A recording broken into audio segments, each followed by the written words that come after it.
For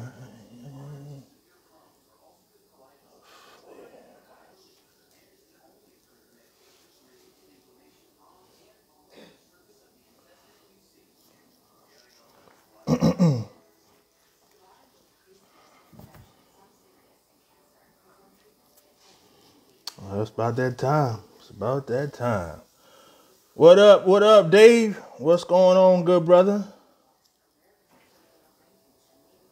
We getting ready to get Mr. Silvera up here real soon. Getting ready to join in. This should be a very good show. All right, appreciate it. Appreciate it. This should be a very good show today. We got the longest tenured principal officer in the Teamsters coming in to talk about a lot of issues that affect the Teamsters today. How do we get our members to vote? How we get them to participate? Why they don't vote? Why they don't participate? And how can we change that? Along with, here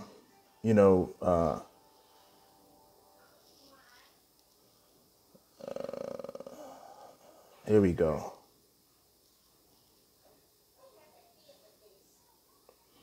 Along with,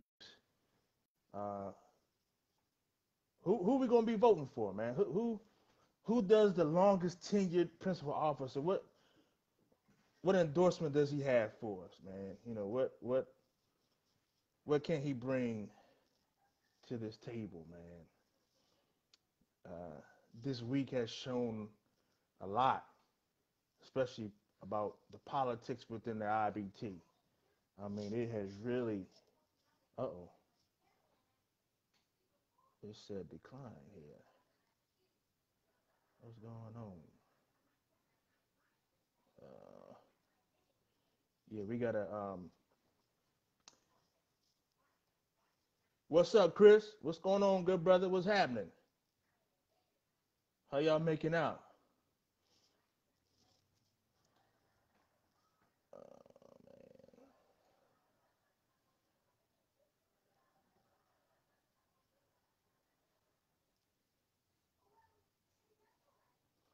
Yep, how y'all making out, man? This should be really good today. I've been looking forward to this show all week, especially just what just happened over the course of the week.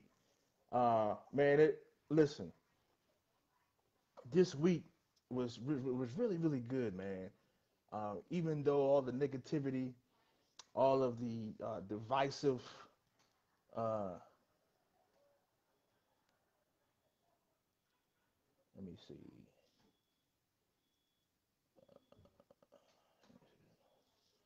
It says add invite. Okay. Oh,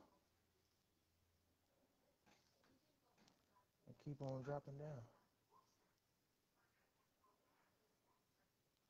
All right, it should be coming. It should be coming in.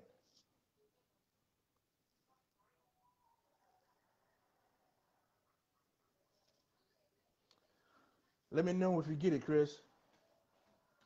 Oh, here we go. There we All right. go. All That's what right. happens when you don't know a damn thing about technology. Hey, I'm with you. I'm with you.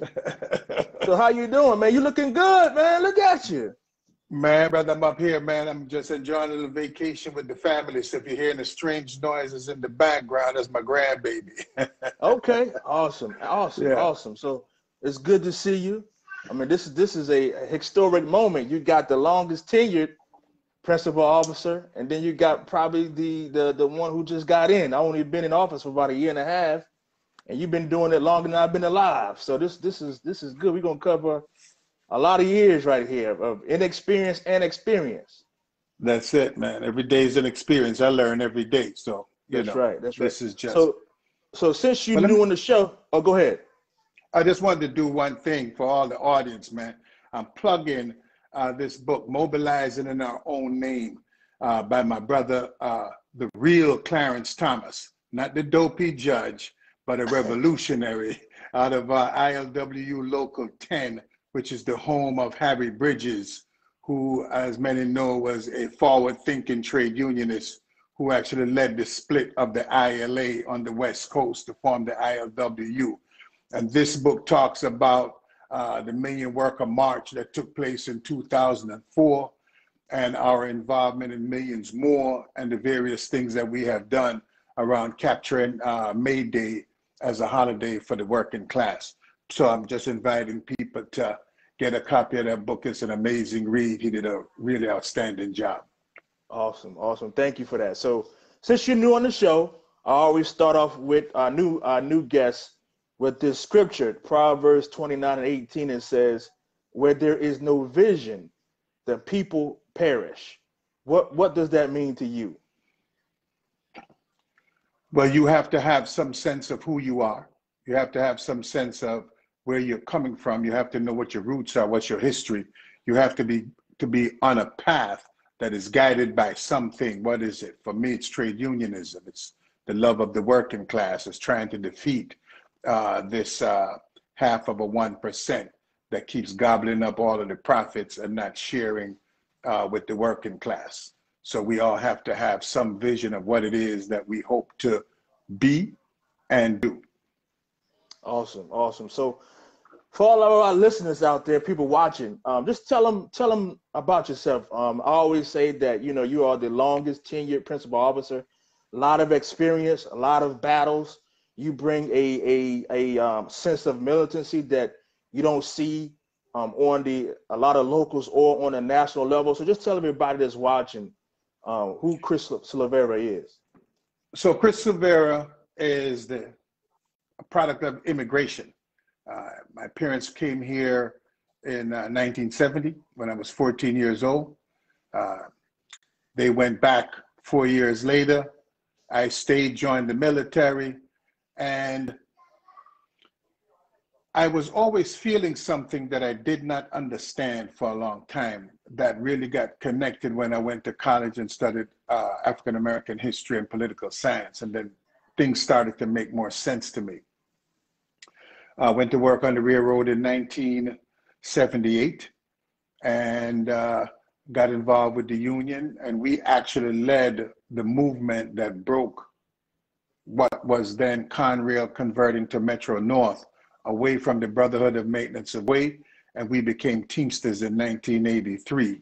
Subsequently, as we know, the Brotherhood saw fit to see wisdom and follow the same path. That being said, we have been very fortunate to have had a great membership, good stewards, and that has allowed us to be able to forge forward and really accomplish some things on behalf of working people that some would say, I don't mean to sound like I'm bragging, but you know, really we have changed lives of people in just trying to move forward. Good. I was the former chairman of the Teamsters National Black Caucus, first elected by the rank and file to that position.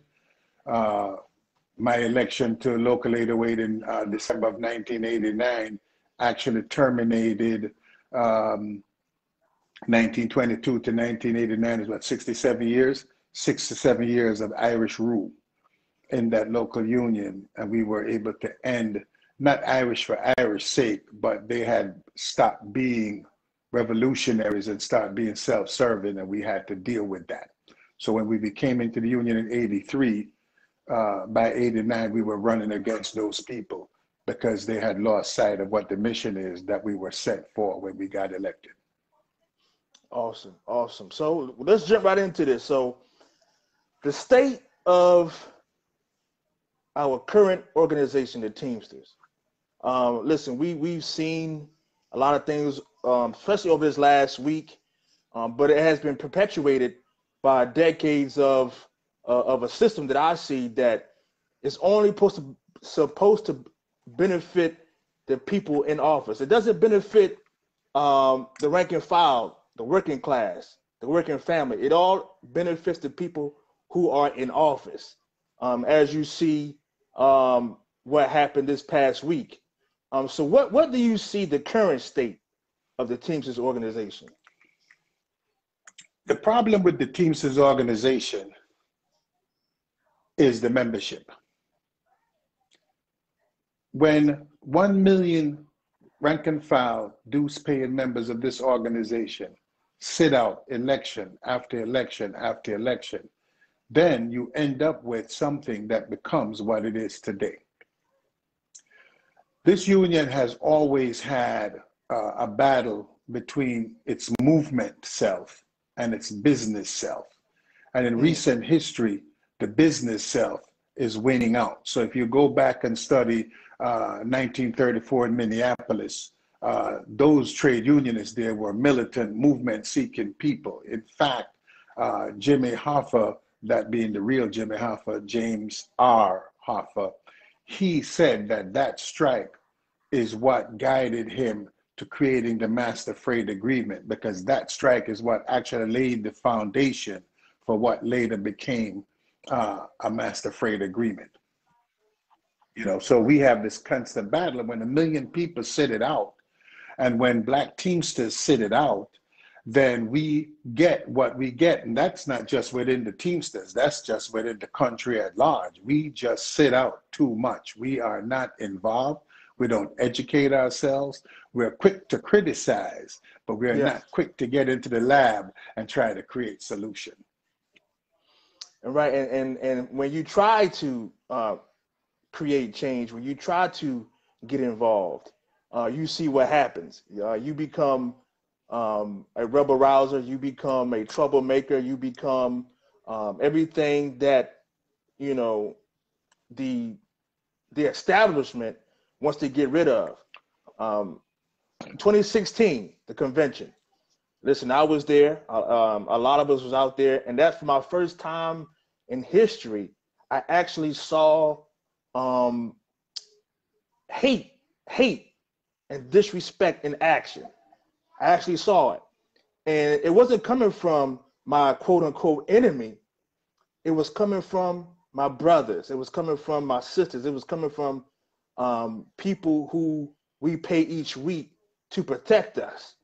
And now it seems to be happening all over again, because, again, all we want is our voices to be heard. You can't ask the rank and file and the working class people to get involved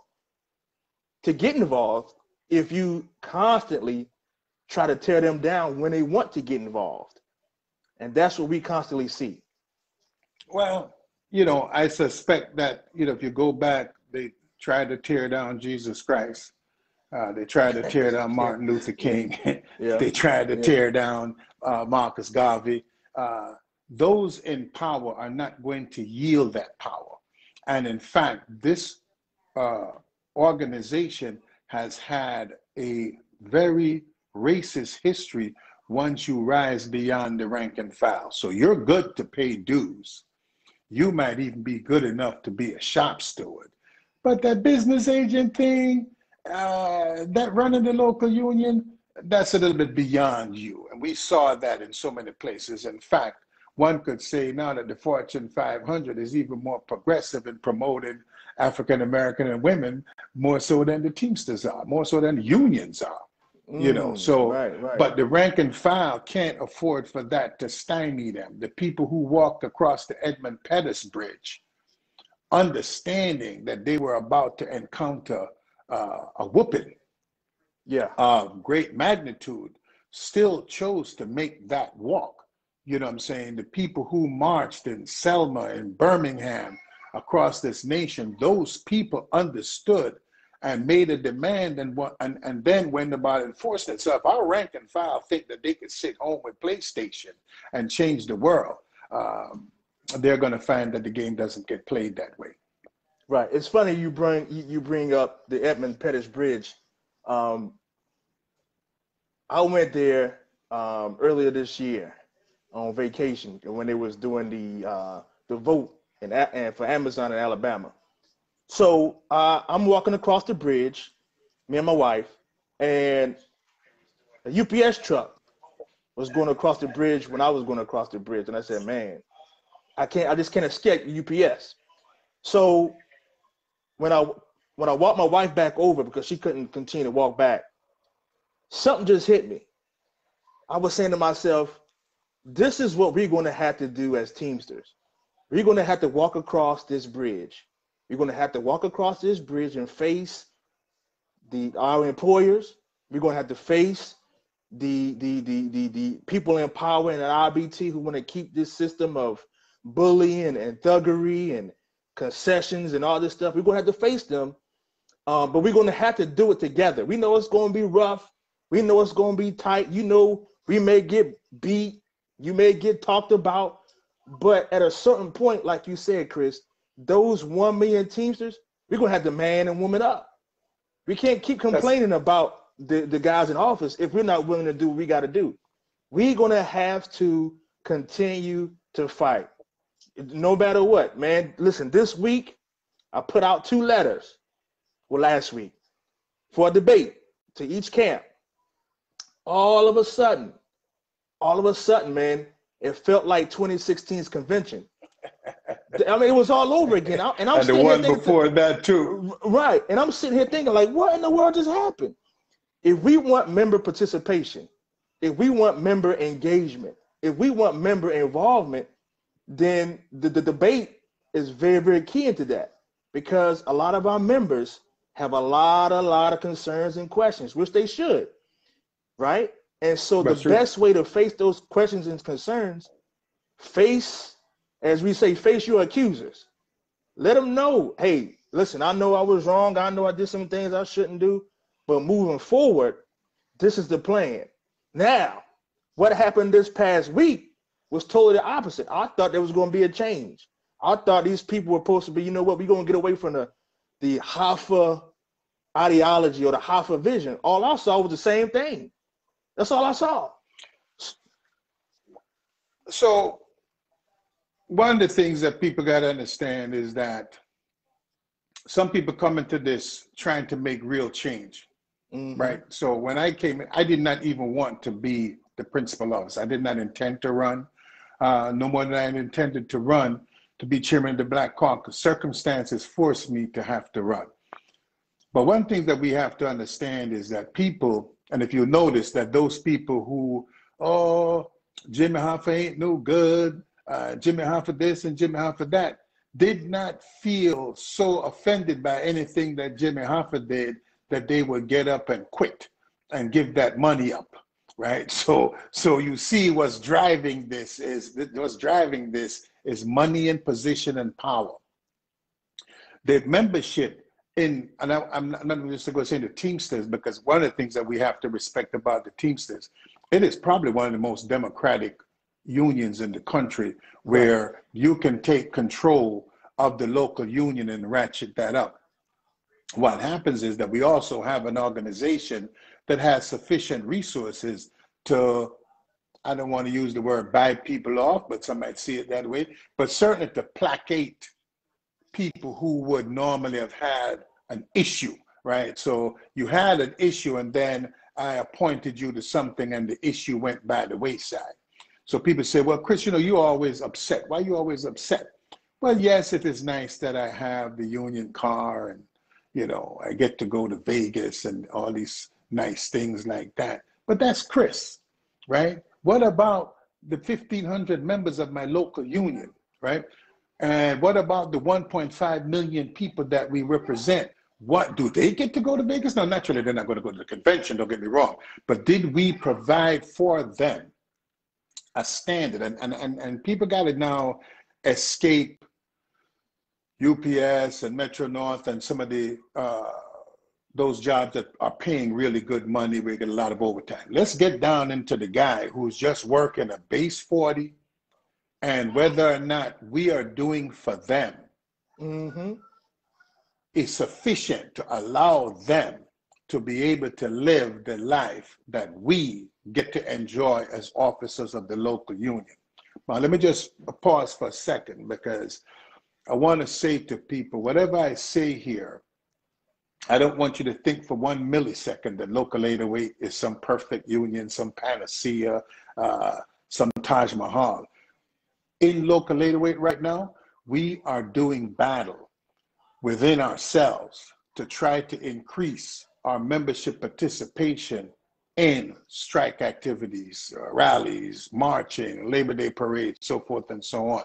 So whenever you hear me make a criticism of anything, that criticism is also within my own local union. I'm not I'm not talking about just them.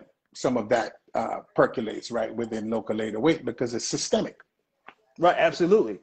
You're right. It is, and it's been going on since I became a Teamster, and it sounds like since you got involved in the Teamsters as well. So you recently were a candidate for general president. What made you decide to run, and what made you decide, hey, let me take a step back? Okay, so I'm going to be very open. So some of the things I'm about to say might offend some people, but please Hey, it is what it is, understand man. it for what it is. Right. I like to, I don't set out to offend people, but somewhere I learned that the truth was an offense, but not a sin. Right. So sometime back, I approached a gentleman by the name of John Searcy and asked him if he would partner with the Teamsters National Black Caucus and let us run as a slate with him being the general president. He declined. And so, as I was looking at the formulations that were taking place, I was not enamored. And so that I set out to run for general president, knowing full well, as some people who have been to my classes at TNVC would tell you, that if you don't have a full slate, you can't win. But it was important to set a stage of what we expected from leadership, right? So people hobnob with Jimmy. For those who have been to the conventions, you would have noticed that I never wore a vest for the left hand or the right hand, and whoever you want to put in each hand. I never wore their vest because I didn't come there to be that. I came there as a delegate from Teamsters Local 808. So when they had a special convention to raise the dues by changing the Constitution, I was dead set against that. Not because I thought that the international didn't need a dues increase, but I recognized that when you went to a percentage that you are going to disconnect the locals from the international. Now they don't need you anymore. I don't have to talk to you anymore because this increase that I'm getting, I get automatically. You get a raise, I get a raise. You get a raise, I get a raise. Before, the per capita was a fixed amount of money. So you had to maintain a relationship with the local unions if you wanted to increase that money. Wow. But the tricky lawyer from Detroit comes in, and unlike Ron Carey, who was a guy that came up on a truck, the tricky lawyer understood lawyer stuff. And so he says, hey, we don't have to have this voted on by the membership. We could do it here in a special convention. But the special convention is held after they're reelected. See what I'm saying? So we put that off, get reelected, and then we have this special convention to raise the dues. In fact, there is a letter floating around in Local 808 where we said we're going there to vote against it. Not because they didn't need an increase, but I did not, because I understood that the way they were going to change the per capita game was going to make the locals even less important to the international. So just bear with me for a second. If you look at the preamble of the Constitution, it talks about that the locals came together to create the international, to do the things that they could not do individually, right? So at the core of this international are the locals.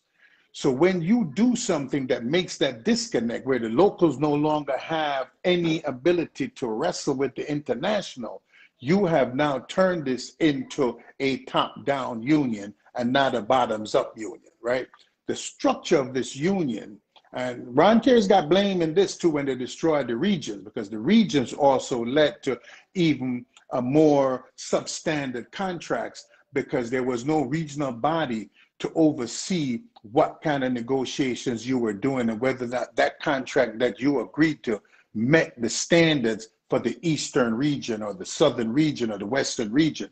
So these are some of the things that we have to fight against. And we say, get rid of this and get rid of that. We have to be careful that we're not falling into the flim-flam trap of Democrats versus Republicans. That's what's been going on in this international since 1991. Wow. Man, that was some heavy stuff right there. I never thought about it from that way, about being disenfranchised from the actual IBT when they did the whole thing with the per capita tax. You know, up Yeah, until then, they needed each local, but that's when they right. did that, now I don't need you anymore because I'm gonna get my Don't need you money anymore, regardless. Oh man, that is. regardless. Ooh. Particularly, remember now that there are only 200 and something UPS guys. There are only 35,000 master freight guys, maybe 15,000 car haul people. There's, so when you look at that, 275,000 Teamsters are under a master agreement. 1 million are under white paper contract, right? These are contracts that are being negotiated by the local union with no assistance from anybody else, or no, let me not say no assistance, but with very little assistance from the international. You might call up the research department and get some information. You might call up somebody and get some information, but not the way that UPS and Master Freight operates. So there are 1 million union members that are paying equal dues that are being underrepresented within the union, but are being taxed at the same rate as everybody else. And the local unions, because each individual is hoping for a little check for themselves, right, then starts to, go along to get along. I have never been a go along to get along guy. I've challenged Ron Carey, I've challenged Jimmy Hoffa. However, whenever the union has called Teamsters Local 808 to pick up arms and be in support, Local 808 is there, whether it was Ron Carey or Jimmy Hoffa or whomever it's going to be tomorrow, because once those issues have been reconciled by the membership, then we have to go forward in solidarity and do the work that we must do for 1.3, 1.4 million Teamsters. Got you. So when you were a candidate for general president, what did you see? What made you want to run? So again, we had these candidates that were all on Jimmy Hoffa's slate. Some of them are trying to act like there's distance between them and Jimmy Hoffa, but they were all on Jimmy Hoffa's slate. Ron Herrera was on Hoffa's slate. Sean O'Brien was on Hoffa's slate. Verma was on Hoffa's slate. And who wasn't on the slate was getting some kind of stipend or on the payroll or something, right? So these people that were there, Zuckerman was the director of car haul under Jimmy Hoffa. I mean, he only got upset because Jimmy Hoffa didn't put him on as a VP. You know what I'm saying? So that's really what's bothering him. He ain't upset about nothing else. When I watch these people, when they're collecting, like I said, they're collecting these checks. If I dislike Jimmy Hoffa that much and what Jimmy Hoffa and this regime stood for, I would resign and give up my check, right? Because that's what you do when you're upset. I don't stay here and work and bitch. I don't like the boss. I give him the middle finger and I head out the door. Goodbye. There's someplace else in America for me to go and find a job. You take care. So these people are playing a sham game with the membership, right? And the membership needs to start to get out of Democrats and Republicans, whether I'm TDU and all of this. No, I am a Teamster. I'm a member of the Teamsters National Black Caucus. You might be a member of TDU. You get from that what you get. I don't get a lot from TNBC, but I tried to give it something. You know what I'm saying? But we get what we get. But don't forget what we collectively are when we start our names Teamsters. We are Teamsters. If there's a problem in Philly, I got to ride down to Philly and come and give some sustenance. I mean, when I came down there, we never had a conversation about an election. I didn't pump myself up in front of you. I came, I stood, said hello. There's no one on that picket line that can say that Chris Silvera came and was promoting anything or any agenda. We came there to deal with the issues that Local 623 was confronting with UPS, and I went back home. Right.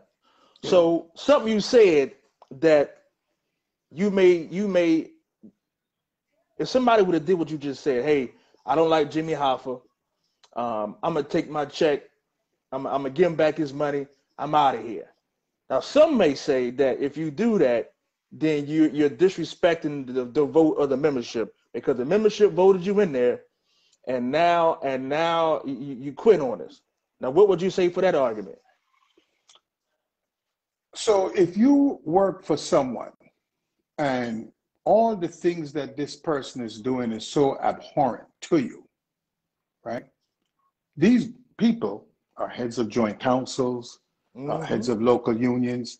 You can stand up and says, I have had it, right? They had me when Project Rise, I'll give you a little bit backstory. I was one of the original members of Project Rise. And when Project Rise started to take a turn that I didn't see as being redemptive, right? I saw it as them just creating another monster that was just as prosecutorial, right? So there's no redemption, there's no turning your life around type of thing. We had a guy there that was the ethics officer. They terminated the ethics officer.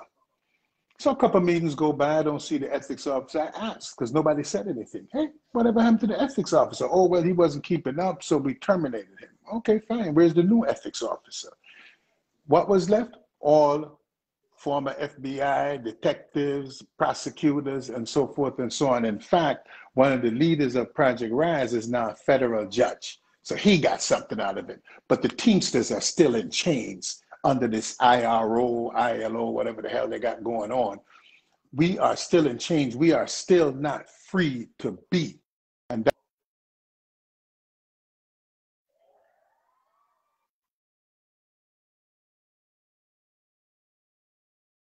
Silvera and anybody else are corrupt. Just because we have Teamsters on our name, we're corrupt. And I don't believe that. And this union, historically, in spite of itself, has produced great outcomes for workers. And I Yeah, think that the yeah. government needs to get out of our fear. Listen, the IRB people were in the family plan. You can't get in the family plan. I can't get in the family plan. But my prosecutor is in the family plan. So think about the Cali cartel or the Medellin cartel, whatever, the Pablo Escobar and whatnot. And the guy chasing him down was getting a cut from the cartel. Anyway, that don't even make sense. Right. That doesn't even make sense. So we found ourselves, and I went to Jimmy and I said, we should march on the Department of Justice. We should have 10, 20,000 Teamsters march on the Department of Justice because it ain't your money, Jimmy. It's our money. And our money has been spent. I think somebody said it's close up to $1 billion that have been spent since 1989, 1990 until today, chasing down whether or not you took your girlfriend to lunch, right? Now, yeah, that might be a crime, but is it such a crime that we want to spend $1 billion to find out? Not really. You know what I'm saying? That's something your members should be keeping up with, right? So they have us in shackles, and then they allow these people, and I'm going to tell you something. I've been charged with threatening somebody. I've been charged with suppressing the vote. I've been charged with sham contracts. I've been charged with getting things of value from an employer, right? Why are you still in the union? Because Richard Hooker wouldn't still be in the union, and Chris Dude, Silvera still listen, wouldn't be in the union. Chris, they would have kicked us out long time ago if we would have had this type of behavior. It wouldn't even been no trial. It would have been, hey, Hooker, you out. That's right. You and I both know Hooker that. got the hook. That's it. Right. So we Right. see, but this is what, and sometimes when you talk about white privilege, people like to get offended by that term. And I tell them, don't look at it as an individual. This is systemic. Because if that had happened, Al Mixon was the principal officer of Local 507. And Al Mixon's crime was approaching a young lady about something that maybe only his wife should be offended by, and the young lady could say how old Al was, right? And his career ended, right? He didn't threaten anyone. He wasn't charged with stealing anything. In fact, he actually brought up about how they were spending this money in what was known as the Ohio Conference, which I think destroyed the Ohio Conference, which then pissed off all those people who were getting those separate checks. And, you know, you got to go. So trying to be honest as a black man, trying to create better uses of our resources can get you in trouble. Yeah, that always bothered me, man. When you bring up Al Mixon and just three characters: Al Mixon, Roma Lois, Sean O'Brien. Yeah. Al Mixon gets kicked out. They're trying to keep Roma Lois in, and now they're telling us that we should vote for Sean O'Brien for general president. All That's three right. of those guys, all three of those gentlemen should suffer the same fate. That's right. That's right. That's And just this just my is opinion. that's right. But this is what's going on. See, and I'll give you a little another backdrop. Sometime back there was a lunch or a meeting in Chicago that included James Hoffa, uh, uh, Billy Hogan, a guy named Dane Passo, and another gentleman whose name escapes me right now. And they all went to lunch. Two of them got kicked out of the union. Now, what are the other two guys? Were they in the bathroom the whole time? They never heard none of the conversation? They didn't participate in the conversation? How did you segregate them? See, so the government wants to destroy the union. And the government is not going to give us the type of leadership that we want unless we get up off of our duff and vote, right? Yeah. I sent out paperwork to get signatures for people I know, and I was hoping that people knew me from TNBC, would have given them some kind of rise. Let me tell you something. I got no rise whatsoever. It was easier to tag along with the status quo, right? Or those who represent factions of the status quo, than to actually chart a different path, right? So when I failed to get the requisite number of signatures, you know what I'm saying? You start as you said, well, okay, you couldn't do that. But, Chris, you could still get delegate votes. Well, that's true too. I could get delegate votes, but what happens after that? Where is the apparatus that you need to come to Philadelphia and have a meeting with 600 people from various locals? Go to Washington, D.C. and have a meeting with 500 people from various locals. Go to Houston, Texas. You understand what I'm saying? You have to have an apparatus. Recognizing I did not have that apparatus and recognizing I didn't see a path forward, then I was not going to be someone's protest vote. This is too important for us to have a protest vote. We have to make a real decision. Yeah, we do. We do. I agree with that. We got to make a real decision about who we want to lead this organization.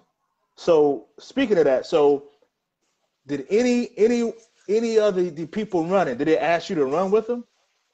No, no one is going to ask me to run with them because I ain't going to sit at the table and have you tell me what's going on. I could think for myself and I could do for myself. I had this problem again, like I said, with Jimmy, and I proved Jimmy wrong so many goddamn times that it was a shame. I'm not a guy, if you don't want real input, if you don't want real participation, if you just want me there as a token gesture, I'm not that guy. There are other people that serve that purpose. When you call me, that means that you're on a path to achieve something, right? Right. People without a vision. I have a vision. You understand what I'm saying? Right. They right. want people that have no vision, that they can give them a vision. You can't give me a vision. I'm steeped in this thing called Teamsters. I'm steeped in this thing called trade unionism. I'm steeped in this thing called African history, both on the continent and throughout the diaspora. So when you call Chris, then you're on a mission to overthrow something, seize something, gain something, but you ain't here for no picture taking, because I don't take no pictures. And I'm gonna go you one step.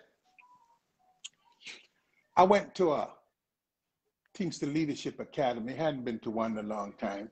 And one of the things with that is that, you know, you really form some lasting friendships. When you go to the TLA, you meet some people from all over the country, and you tend to, friendship out there, comradeship, you know, camaraderie. And I went to this thing a couple of years ago, pre-pandemic, and, you know, they give you a tour of the office. And I go into the general president's office, and lo and behold, what do I see? A picture of James P. Hoffa posed up with Donald Trump giving the thumbs up. Now, I can understand you had to go to the meeting. I can understand you had to take the picture. I'm not sure why you would frame it and put it up in your office when that administration was antithetical to everything that trade unionists stand for. You understand the point I'm saying? What Yeah, message are you absolutely. sending? You know, so we have had some people in leadership that are enamored with going to watch the Super Bowl at the White House. Jamie Dimon don't watch the Super Bowl at the White House. You know, the head of Wells Fargo don't watch the Super Bowl at the White House. You understand the point I'm saying? But we, I'll go you one more. When I don't want people to think I'm picking on Trump. When Barack Obama was the president, and they were have these issues with the Cadillac tax within the union, right? I proposed that we should march on the White House. They wouldn't do that. After spending $60 million to get this man elected, I love Barack. I actually predicted this outcome even before it happened. I still love Barack, but you're the president. You're not Barack no more. You're the president, right? We said they were telling us at this meeting in Washington, D.C. at the Washington court, you know, the trustees of health funds, that they could not get a meeting with mid-level, upper-level people in the White House. The best that they could achieve was meeting with lower-level people. Let me tell you, I spent $60 million. 60 million, man. Let me tell you something. Barack better get his ass out of bed, get down here, bring Michelle and the goddamn kids, and let's have some scrambled eggs and pop. I hear you. I hear you. Man, 60, You know, they spent $60 million? 60 million. Let me tell you something. I'd hate to tell you what unions spend year in, year out on politics that they don't spend on their own membership, right? Yeah. And if we were getting something from it, right? So the Democratic Party was giving us something, then it would make sense that we spent that money. But one ain't giving us nothing at all. One is giving us crumbs. I ain't paying for crumbs, okay? You better have a slice of bread right here if you want some of my money, but I'm not paying for crumbs. And so the union has gotten into a position where the crumbs have become acceptable to them. Okay, so they no longer fight for what's real. Let me give you a little backdrop. If you go backwards, I'm going to go back to 1978. In 1978, I'm working on what was then Conrail. I was making $6.48. I could pay my rent with 1 week's pay. So 3 weeks, I could party like it was 1999, and 1 week I had to live like it was 1978.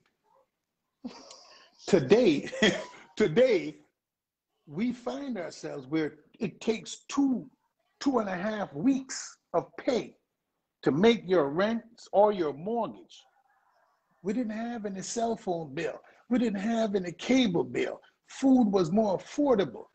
The worker today, if you factor in inflation, cost of living, what do you call it?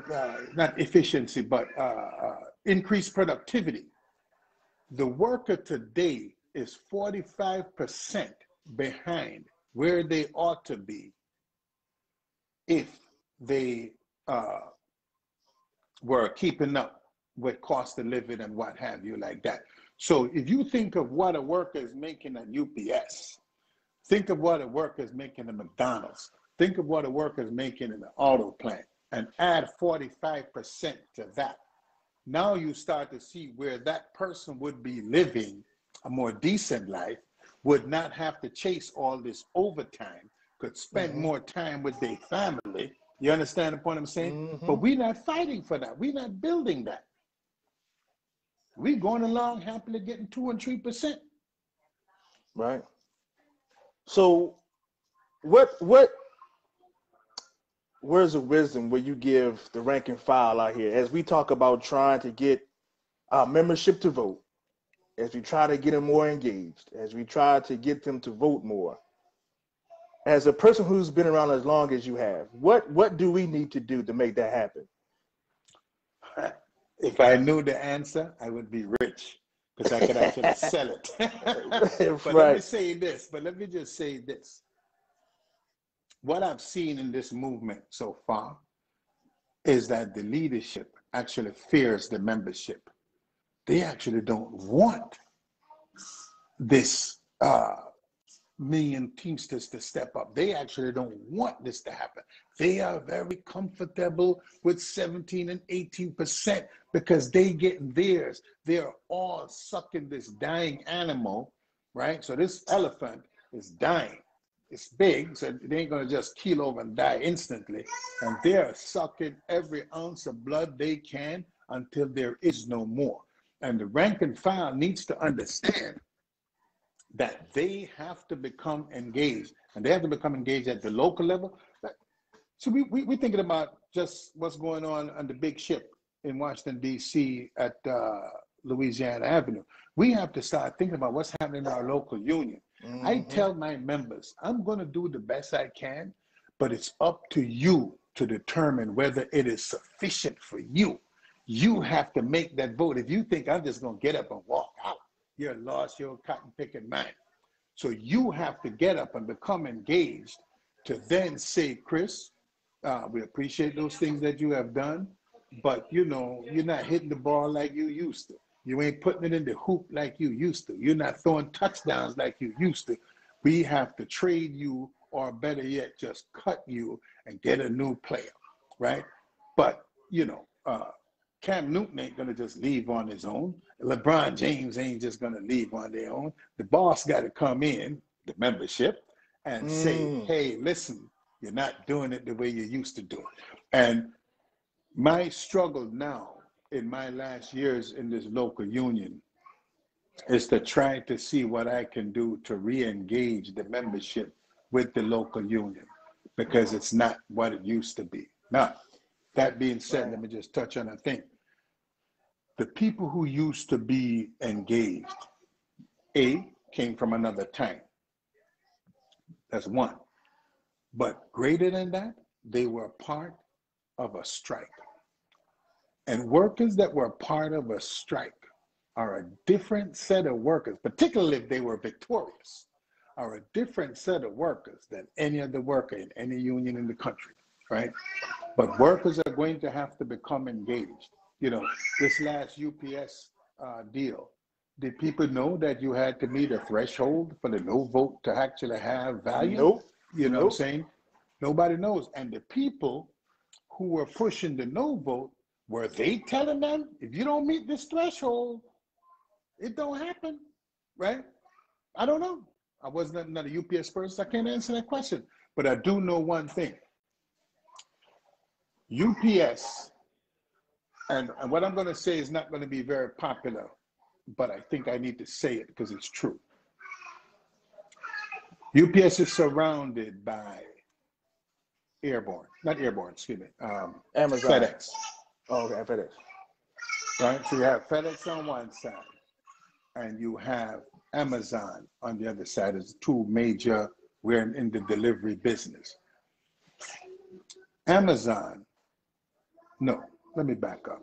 Jeff Bezos can buy UPS at a premium and still be a multi-billionaire. In fact, I believe that Jeff Bezos gave his wife more money than it would have cost him to buy UPS. Okay? So what happens if Jeff Bezos decides to buy UPS? Guy says to me one day, he said, we got a union. He says he shuts it down, puts it out of business. Then he hands you a piece of paper and says, well, I do have a job over here at Amazon that you can come to, and work, right? But that pension thing you had, gone. That healthcare thing you had, gone, right? That's real. So while we are busy trying to get a new contract, our members, freight members and UPS members, we go into non-union facilities every day. We engage on the street with FedEx workers and Amazon workers every day. But we don't have 200,000 organizers. We don't have 50,000 organizers who are saying, yo, you need to be with me. And if you come with me, we could go forward together. But you can never put enough distance between you and these non-union players until you increase the mass. And the mass is not there, right? So, hey, my dear, how are you? Excuse me.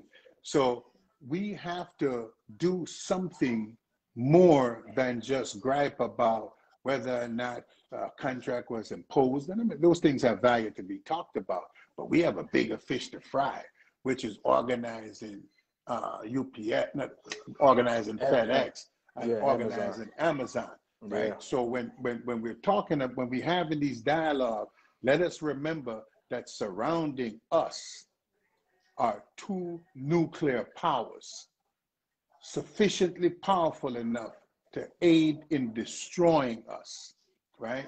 So we need to have our conversations within that context. So something that you and I, we always talk about is a lot of focus on UPS workers. But like you and I both know, there's only about 250, 300,000 UPS workers. And then there's 1.1 other Teamsters. How do we connect the dots? How do we get everybody working toward the same goal? Because a YRC driver, top rate, does not make what a top rate feeder guy makes at UPS. Right. Mm-hmm. And so that's going to be a disconnect. He's the money the feeder driver makes is not what the freight guy makes. So there's going to be a disconnect. I always hear, sometime I heard a freight driver say, listen, man, I get tired of hearing you guys complain when you make almost $40 an hour. You know, what are you complaining about? Mm-hmm. And so at some point, we're going to have to connect the dots. You know, we have to go beyond the money. We're going to have to go beyond pensions, and we're going to have to go beyond that and get everybody on the same page. You know, how do we do that? What things we can do to get that in motion? Because like you said, this election is very, very important. You just hit the golden nugget. You just hit the golden nugget right there. It goes to the central heart of what we're talking about. Yeah. Right. Because 250,000 people is not enough to make change in a 1.4 million organization. It's not. Whether we vote for Verma, whether we vote for Brian, whether we vote for a combination, however you vote, if you were still running, if we vote for you, if only a fraction of the 1.4 million people vote, everybody watching this, you and I, your grandbabies, my wife, my kids, everybody loses. So at a certain point, we got to stop just focusing on one company and focus on the Teamsters in general. Exactly. And I think that's what we get hung up at, because I hear it. I talk to people all the time. Man, these UPS workers, they're making all this money while they're complaining. I'm out here working. I had to give up 15% of my vacations. I had to give up this just for us to stay in business. While you guys bring home 6 figures. You live in these big houses, driving these fancy cars, and you still complaining. At a certain point, we got to get everybody to look beyond the material and think about the internal, and we got to get everybody on the same page. Yeah. So what's going on in freight right now, right? So used to have Roadway, Yellow, USF Holland, New Penn, what have you. All of these companies have now pretty much merged and become one company. So the vast majority of freight that's being moved on the road today is being moved by an owner-operator, compliments of Jimmy Carter and deregulation, So, but coming back to what I said, these drivers go into warehouses and drop their trailers and what have you. Have no conversation with that warehouse man in that facility and talk about why it's important for him to join on. We have lost critical mass. So when you talk about UPS and you talk about freight, and you talk about car haul, in all these arenas, we have lost critical mass. When you lose critical mass, your ability to affect the outcome. One of the reasons why the Teamsters were so strong back in the day was you talk about hundreds of unionized freight companies, right? You shut them down, you stop America. One of the things that's going to have to happen is that there are going to have to be some mergers in the labor movement. We're going to have to merge with the ILWU. And I think it's a very doable merger because we have to start to begin to regain control of the movement of commerce. And that's the first movement of commerce, is putting it on and putting it off of a ship. We have to get control of these port drivers. We have to get some kind of a relationship with these owner operators. And I don't know what that answer is. I mean, I have some ideas, but I don't really want to venture it up because I haven't really tested it on people that know more than I do. But we certainly need to have to create some infrastructure where we have a positive relationship with the owner operator. The owner operator is catching hell because he is paying retail for fuel when JB Hunt is buying fuel at wholesale price, right? And if that's 30 cents a gallon difference, just using a small number, it's probably a little more. But if you just use 30 cents a gallon and you're burning 1 million gallons a year or hundreds of thousands of gallons a year, you could see the advantage that JB Hunt and Schneider has over the independent trucker. And the independent trucker is also victimized by these brokers and what have you like that. So we have to find some way to get in and start talking to these, you know, one man, two man, you know, own 2, 3 trucks, what have you. We got to find some way to build a relationship with them to use our resources to enhance their ability to purchase fuel. Maybe their ability to purchase insurance, right? What if every owner operator could go to Ulico and buy insurance? And instead of each one buying for manually 1 and 2 trucks, we could buy as a consortium, right? As an association. And so now you have 200,000, 300,000, I don't know how many truckers there are, 400,000 truckers coming to buy insurance from one guy, right? What would that discount look like? What would that mean to that independent trucker's bottom line? So we have to spread this conversation beside you're a scumbag and he's a scumbag, and start to talk about how are we going to build something, not just for Teamsters that pay dues, but for the working class as a whole. Right, right. I hope the day comes, and I hope I'm alive to see it, and I hope you're alive to see it, where there's not as much as mudslinging on each other. Because I said something yesterday, and I had to piggyback off what Greg Kirkwood said, and he made an excellent point. When you have the company and non-union people watch what we do to each other, they have to ask themselves a question of, why do I want to be a part of this organization? We supposed to be brothers. We always call each other that, or sisters, but we quick to tear each other down when we all we want to do is some answers. And so what he said was, if the 900,000 to 1 million people who watch this, they're saying, why do I want to participate? And then you have the company looking like, yeah, these guys don't get it. They don't care. Look at what they're doing to each other. How can they fight us effectively if they're tearing each other down? And hopefully one day we can get out of that, because if we're supposed to be on the same team, then let's be on the same team. Listen, we family, we're going to have some arguments, but it shouldn't be to the point where the company knows, we're not going to take these guys seriously. Because I can tell you this is just the way I feel. Companies like UPS do not care who wins this election. Why should they? They have gotten everything they wanted from them while the members suffered. So I don't care who wins. And the fact that we fighting each other, I really don't care. Because number one, you have given me what I wanted, then your own people don't even want you. So what am I concerned about? And I'm hoping you and I are around to see this. I don't know if it's going to happen, but I hope. And before we get into the candidates, I want to read this text I had got from one of my members who's been around a long, long time, was here through the carry years, been here through the strike. Let me see if I can find it here. Because this is something I wanted to talk about. Because if he feel this way, as a member who's been here a long, long time, then I just wonder how many other members feel this way. So this is for one of my members here at 623. He said, I think whoever wins the IBT and the powers that be will never change. Hope I'm wrong, but it seems we have been burnt too many times and my time is limited. I'm on the way out sooner than later. Now, here's a guy who's been on the strike line, like you said. He's a guy who's been here for 30 plus years.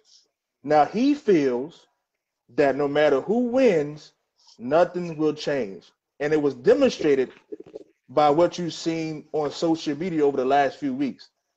So what do we do to the, not what do we do? What can we say to the member who sees this happening, wants to get involved, but doesn't want the backlash from letting their voices heard? What can we tell them? What can we tell them? You got to be willing to take that backlash. But let me just say this, and I'm going to say this talking about Africans in America. We've been here actually before 1619 because we actually came with the Spanish in the 14 and 1500s. But let us just use 1619 as the buffer date. We were the first to die in the War for Liberation in the United States. I think a guy named was Crispus Attucks or something like that. First guy to lay his life down for freedom. We fought in that war for independence. We fought in the War of 1812. We fought in the Civil War. As a matter of fact, some historians would tell you that if we didn't actually get involved in that fight, the South would have beat the North.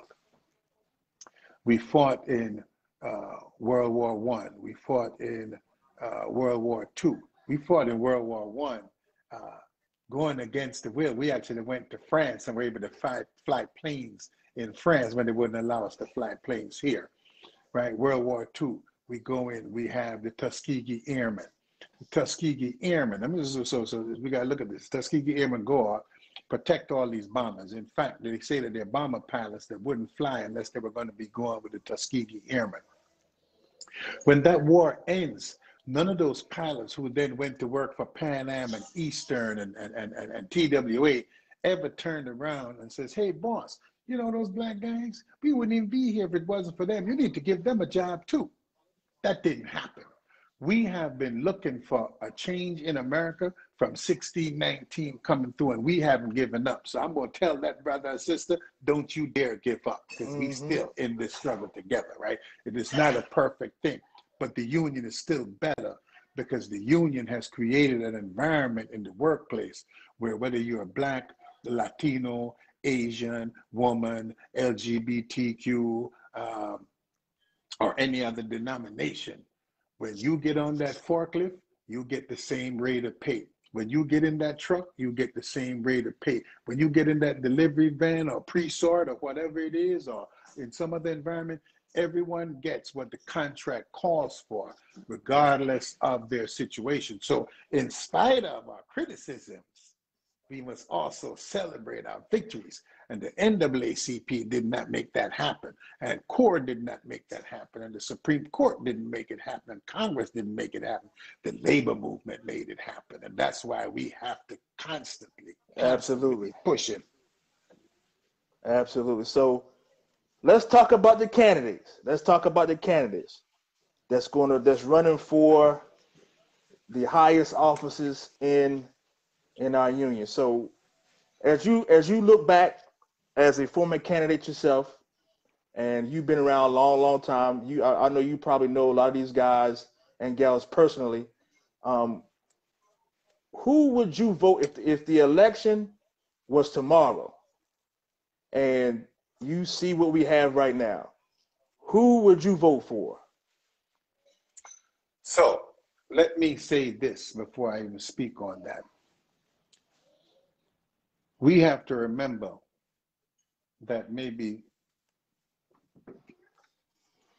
50% of our white Teamster brothers and sisters voted for Donald Trump,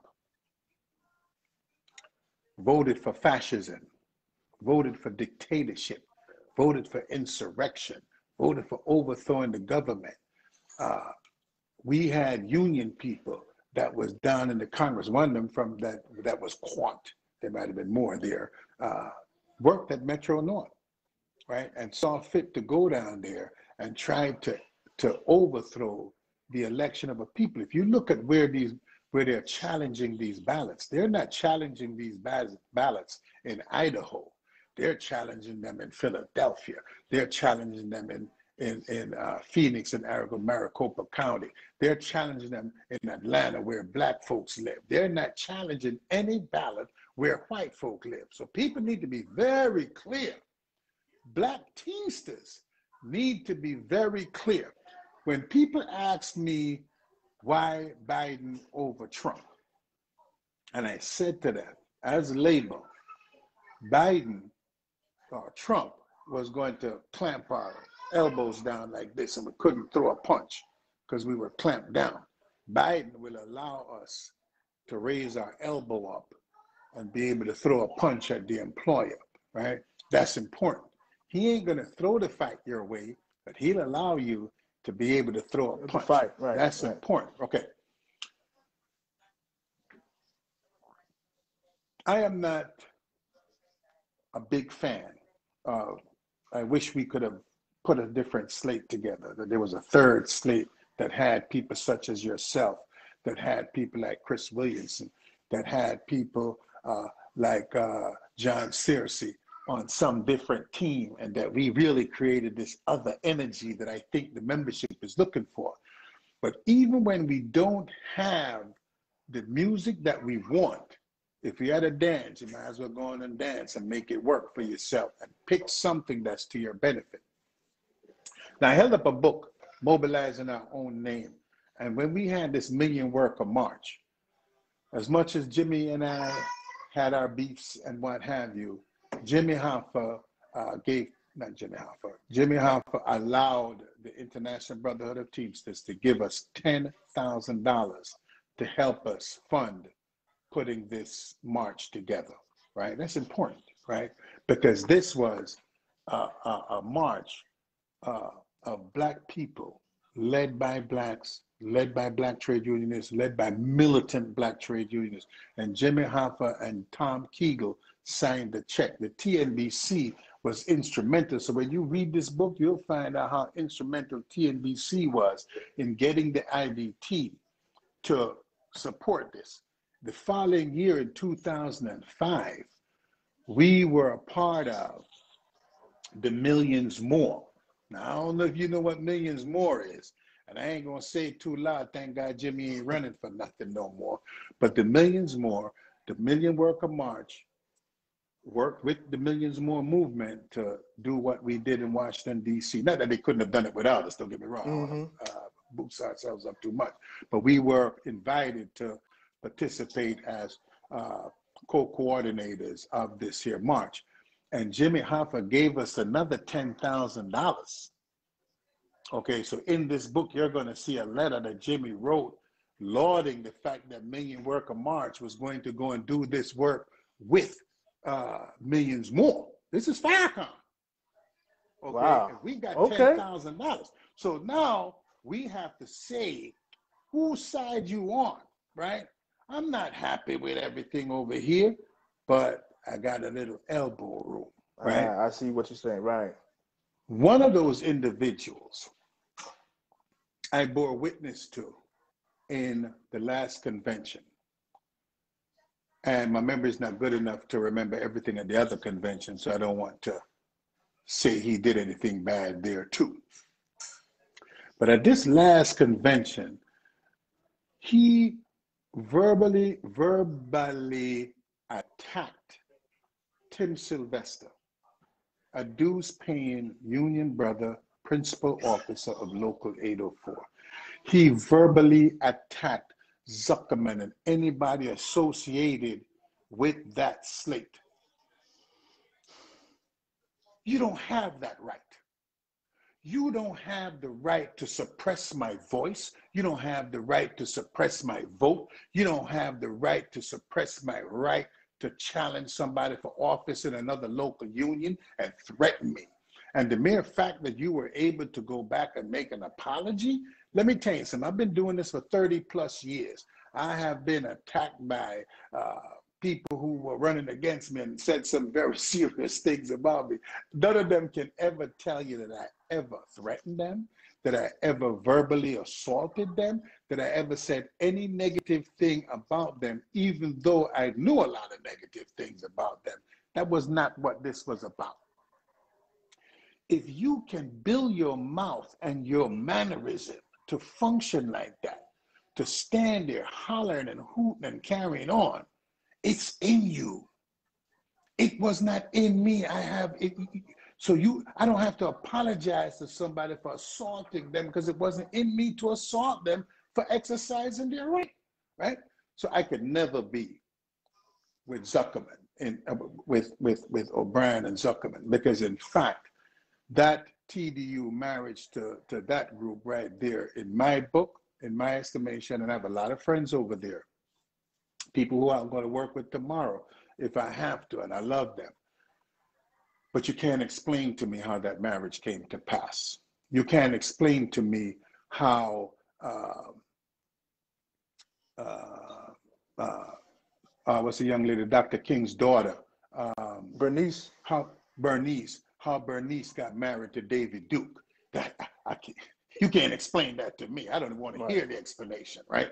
So that is that type of a marriage. It does not make sense, that those two, having heard, because it's this is on YouTube and what have you, heard Zuckerman and them describe O'Brien, right? I don't know Sean O'Brien like that.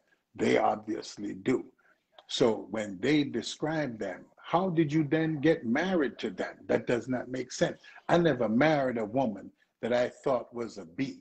I never married a woman that I thought was a H. You understand the point I'm saying? Right. I married a woman I thought that was a W. You understand? So you have to explain that to me. But I don't want to hear the explanation because it don't make sense to me. It ain't gonna make no sense to me. However, let me just point this out because it's important. When Local 25 had a strike against Republic Waste, Local 808 sent members to their rally in New York, and we sent money to support them. So even though I don't like your behavior, we still have bigger fish to fry. You understand the point I'm saying? Right, so I don't want people absolutely. to be confused. We are trade unionists. So even though we have issues, we don't let that get in front of our vision. The fight. That's right. Fact that's in front of us.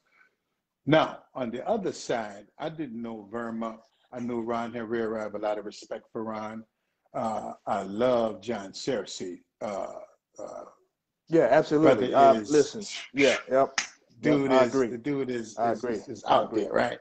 Yep. So I have to now do an analysis and ask myself, as a Black trade unionist, as a Black principal officer, which of these teams are going to give me elbow room to do what I need to do as a trade unionist, and one who some people, I don't consider myself to be militant, but there are people that claim I'm militant,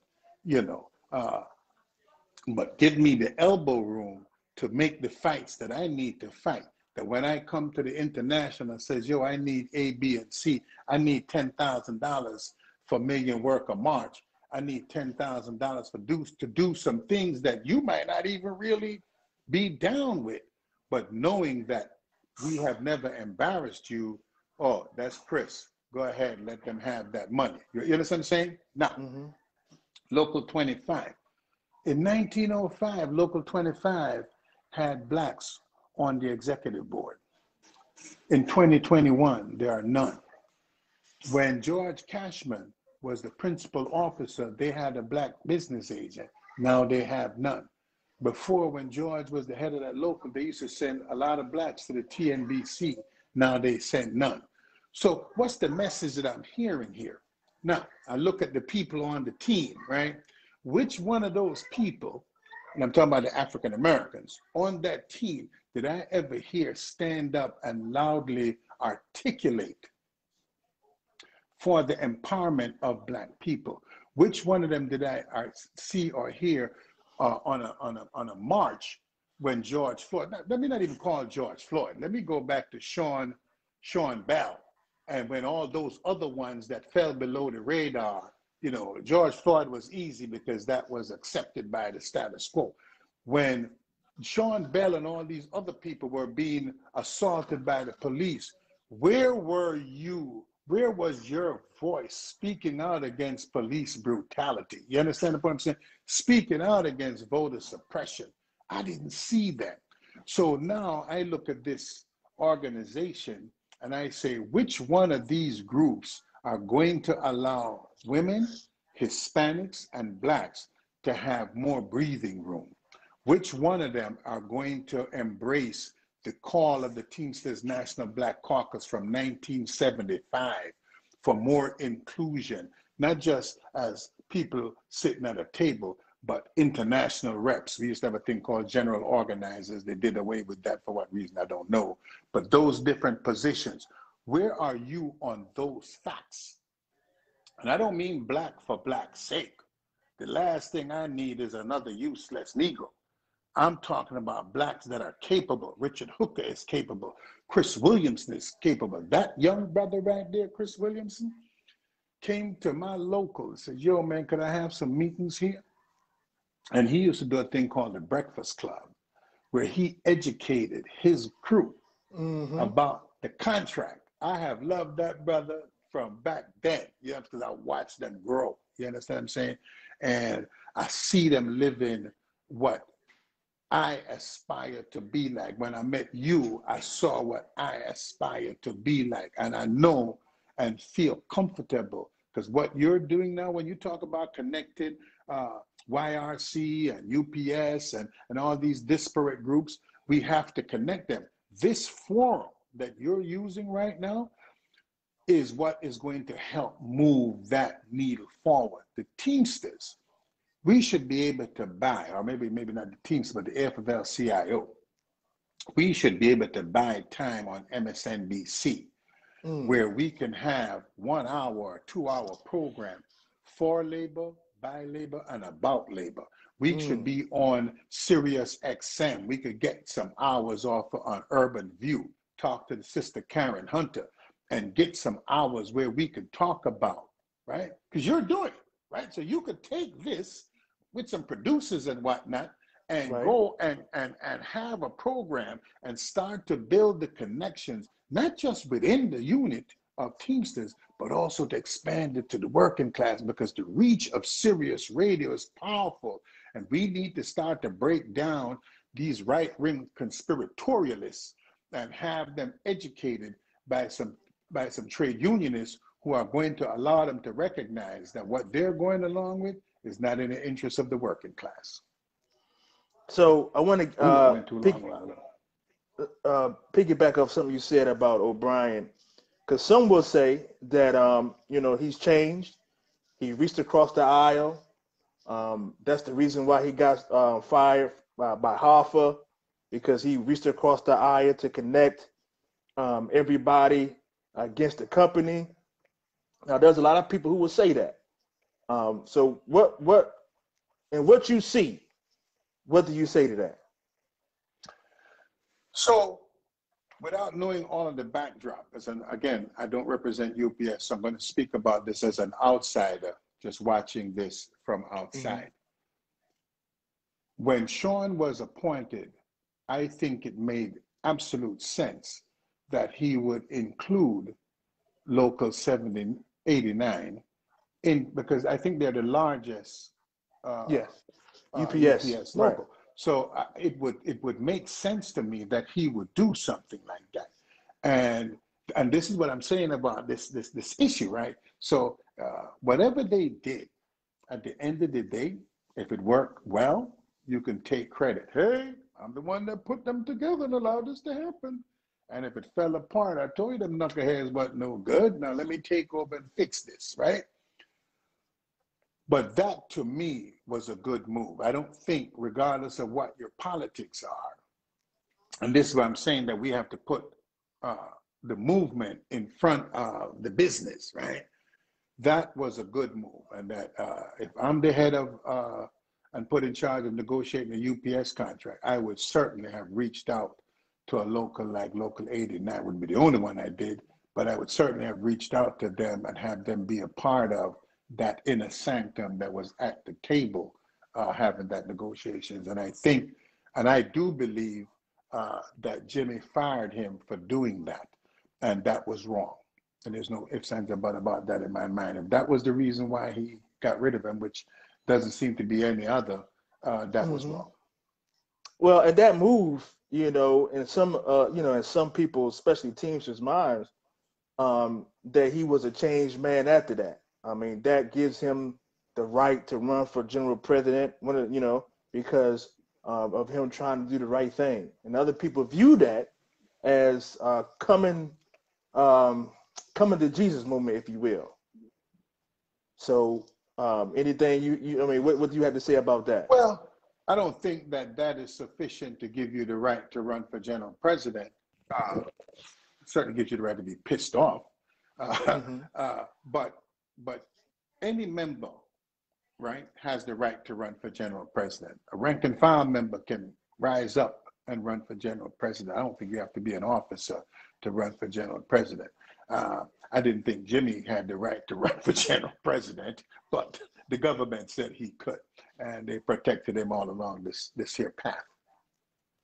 I will be thankful to Jimmy, not only for what he did in terms of Million Worker March and so forth like that, but I'll be thankful because, I mean, there's still some months left in this, but I think he's going to leave here on his own accord.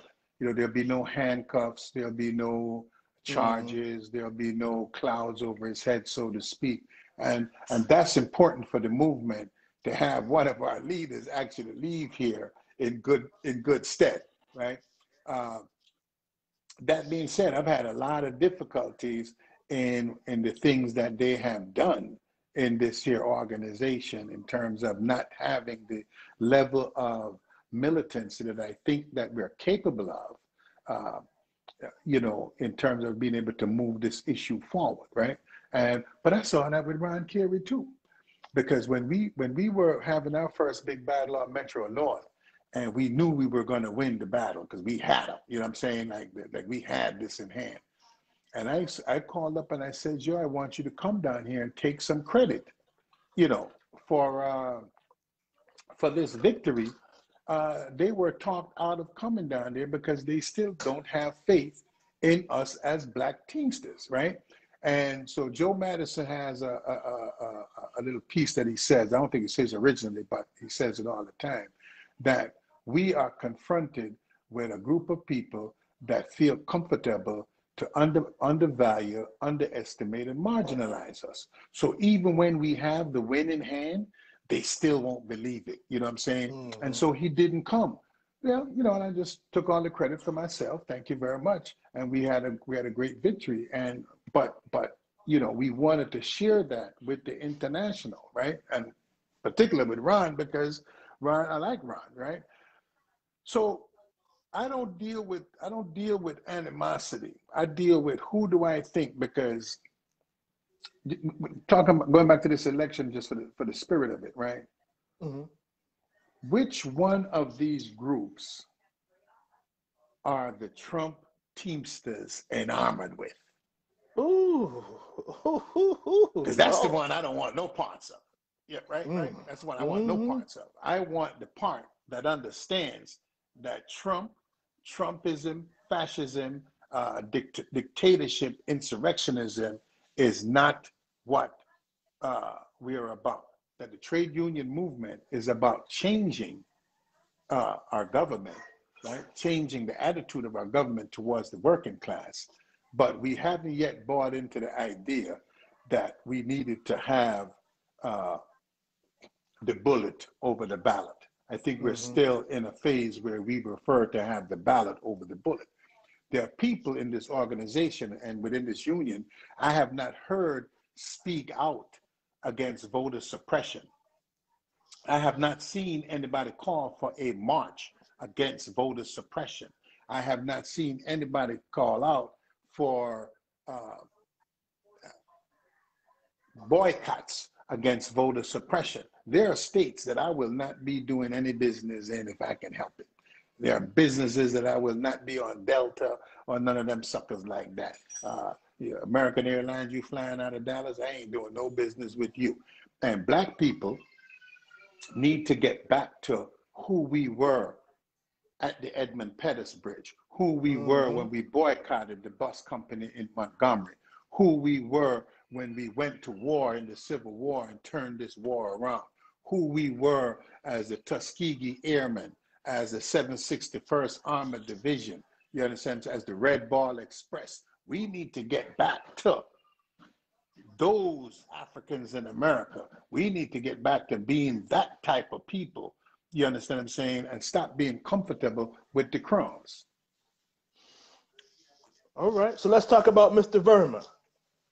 I know you've been around long, so what can you tell us about him? We talked about O'Brien. We know how you feel about him. So what can you tell us about Mr. Verma? So when I look at Verma's slate, I see a slate that is realistically more inclusive. It wouldn't be the slate that I composed myself. I have some issues with that. But we have the chairman of the Teamsters National Black Caucus on there.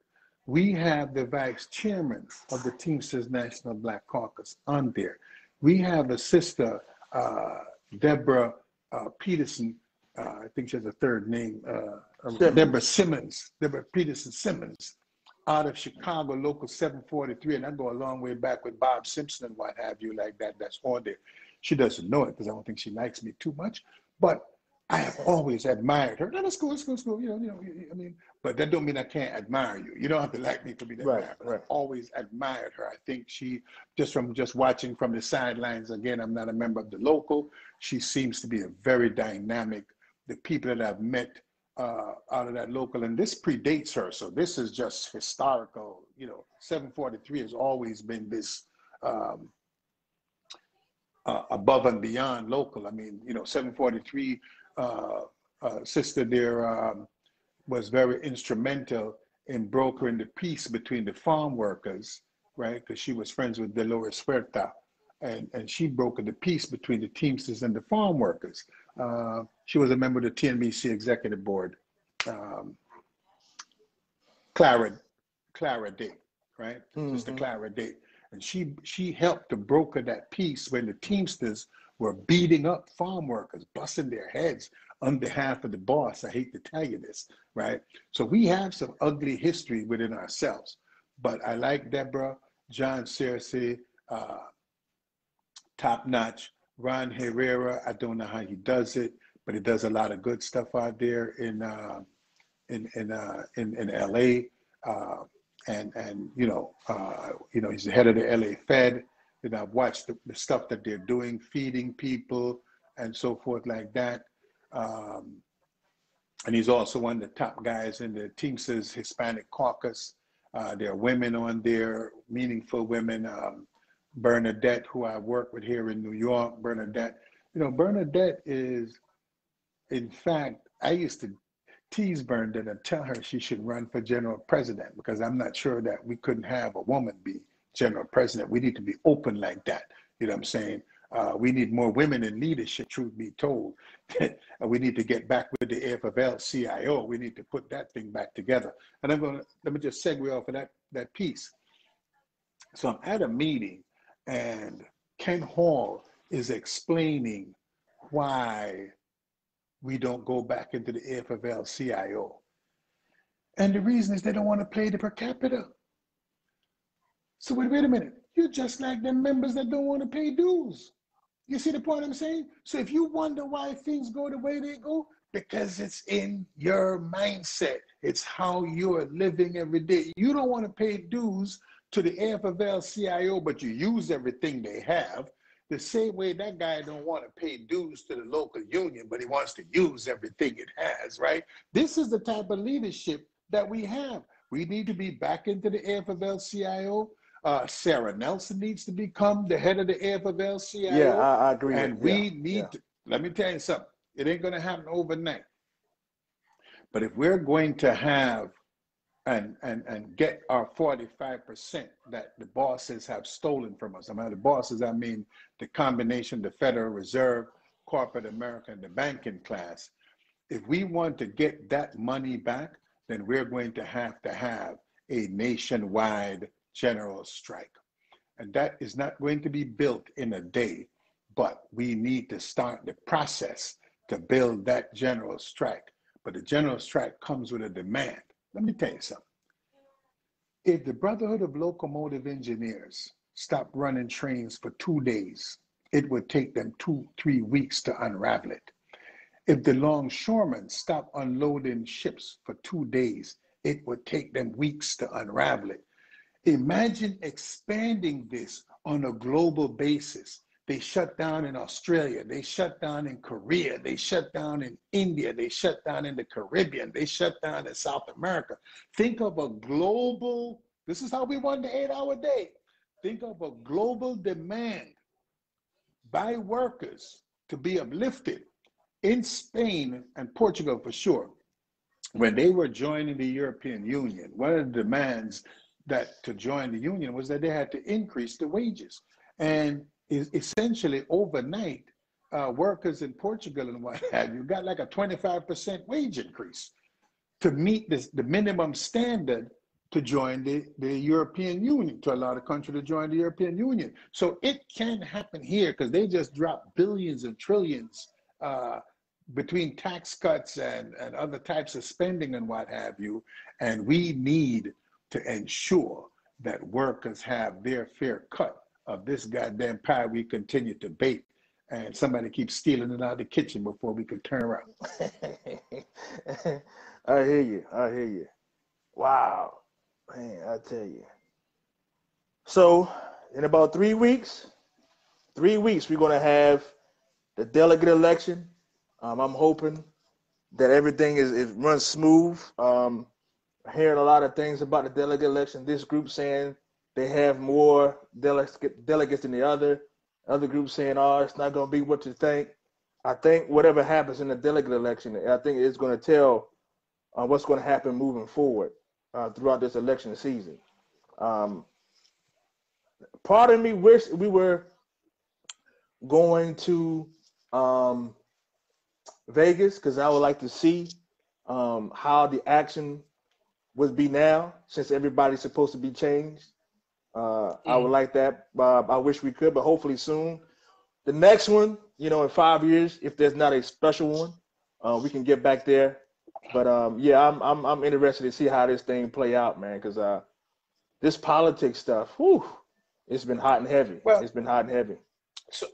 So this is where Black Teamsters, right? Because there are 400,000 Blacks in the labor movement, and I believe it to be actually more. I think the methodology of the count was faulty, so that if you lived in certain places, they wouldn't capture you. If you had certain names, they wouldn't capture you because it wasn't the most scientific research ever done to mankind. And I think that 400,000 is actually a bottom number, not a top number.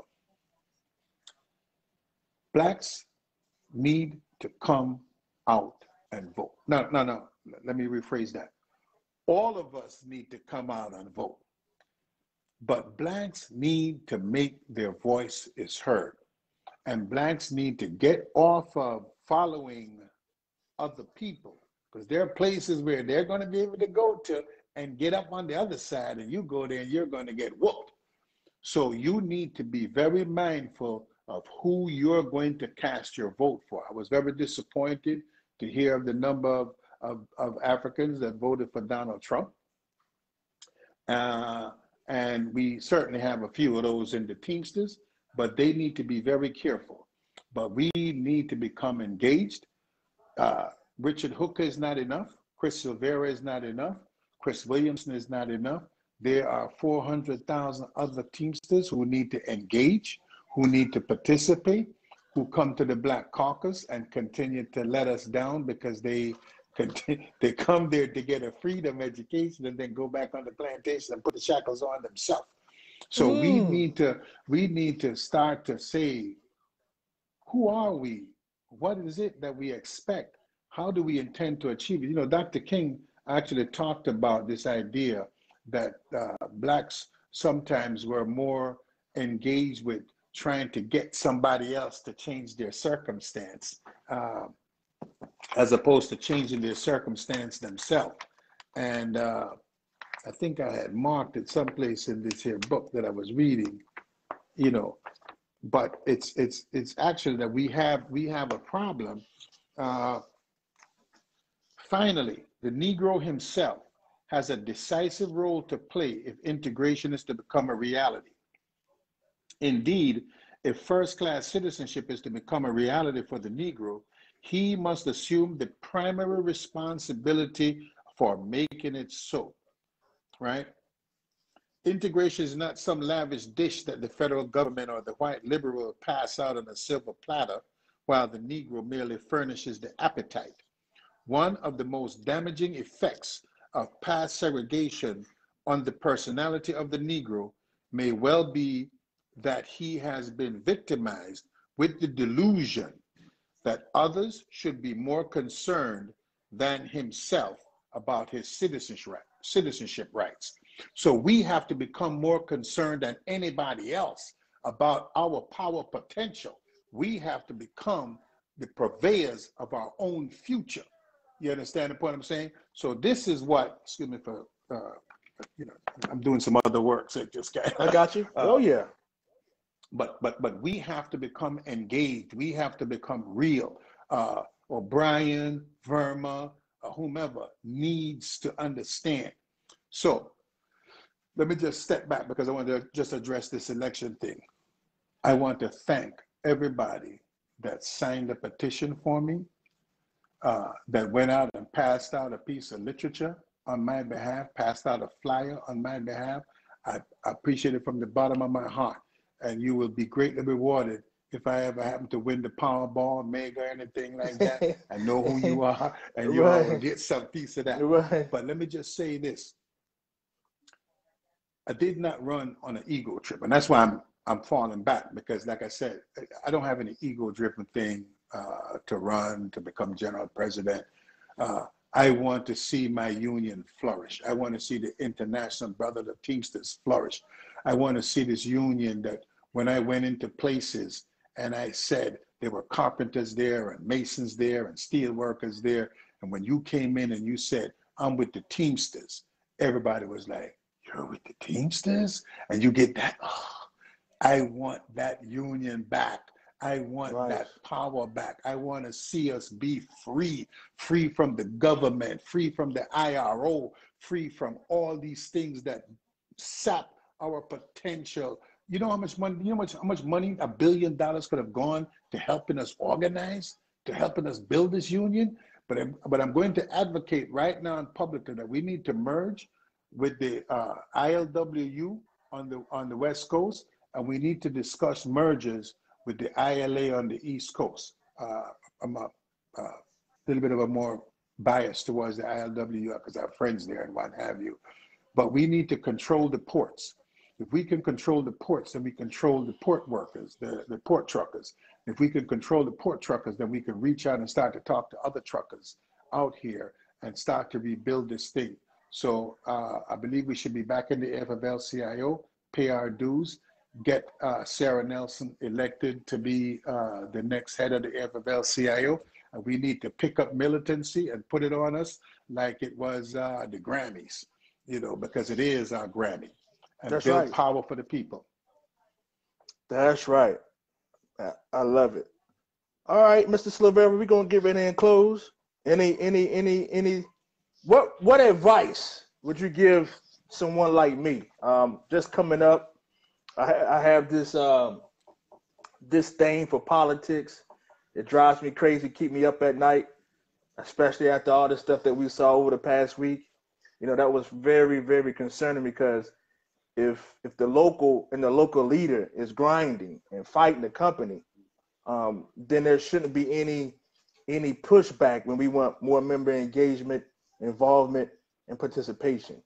So, what advice would you give someone like me who wants to make a change, wants to do it the right way, wants to get the members involved, wants, like you said, when we walk into a building, we want to be like, man, the Teamsters are here.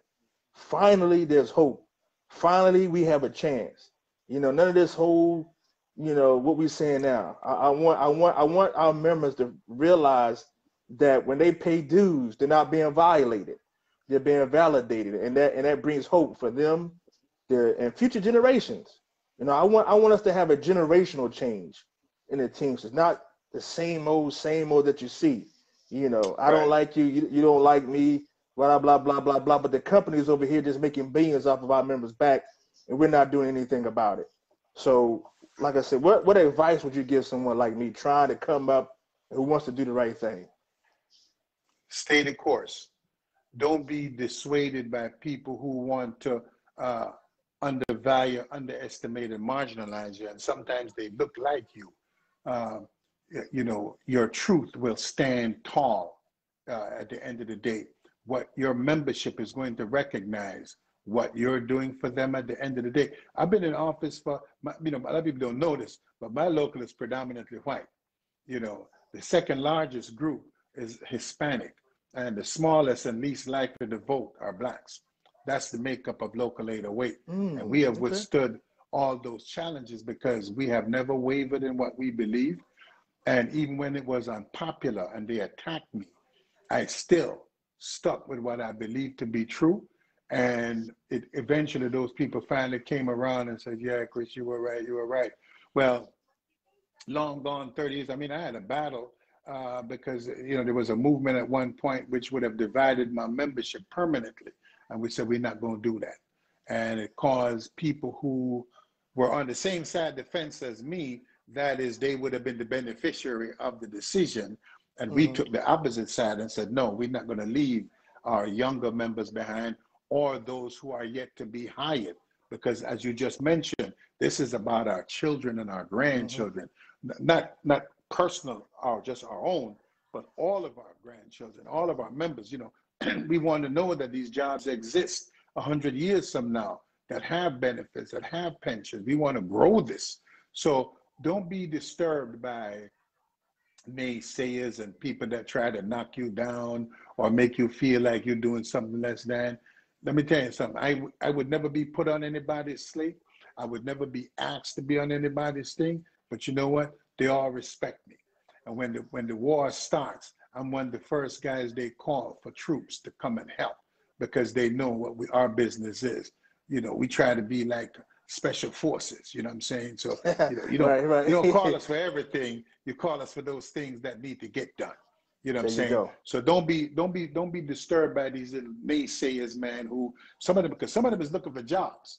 See, some of them is being promised things behind the scenes that you haven't heard Ooh, about. You ooh, don't understand the say point it I'm too saying? loud. Don't So say it too so so loud. so people looking for Oh, stuff. ooh, I yeah. got mine. I hear you. I'm happy. I would like to get some more. Don't tell me wrong. I would love a second check from somebody. I'd have took one 10 years ago, but not selling out my soul or selling out the membership or riding on something that I don't believe in. And that's what my point about it. Then with Jimmy Hoffa, if you don't believe in what he's doing, you should get up, and you could have raised some noise a long time ago. 5 years ago, I saw you wanting to beat people down for Jimmy. So when did Jimmy go wrong? You understand what I'm saying? And you, in fact, doing the same thing. I just want to ratchet back to this TDU thing. When Ron Kerry was in power, I saw TDU employ the same tactics of intimidation, trying to intimidate people away from Jimmy Hoffa. Well, we're going to come to places if you go into a pro Jimmy Hoffa thing and take pictures of you and then be able to report back that you was at the Jimmy Hoffa thing or what have you. It's none of your business. I don't care who Richard wants to talk to. I don't care who Chris Williamson wants to talk to. It's none of my business. My business is to do my work to the best of my ability. Your business is to do your work to the best of your ability. You'll be held accountable by the members of 623, and you ain't going to hear my name talking about vote against or vote for anybody in 623. You know what I'm saying? People need to be able to marshal themselves, to recognize who your enemy is within the organization. It's like a football team, right? What's the squad? 53 people, but only 11 people playing, right? We all practice against each other, knock each other down during the week, trying to get to be a starter.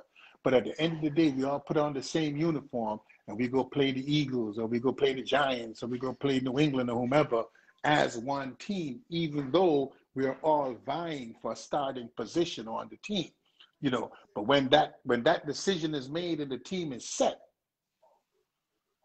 time to just be a team player and play to your best when you're called upon. And that's what we all need to be. We need to be bigger than these tribalisms. My tribe is the Teamsters.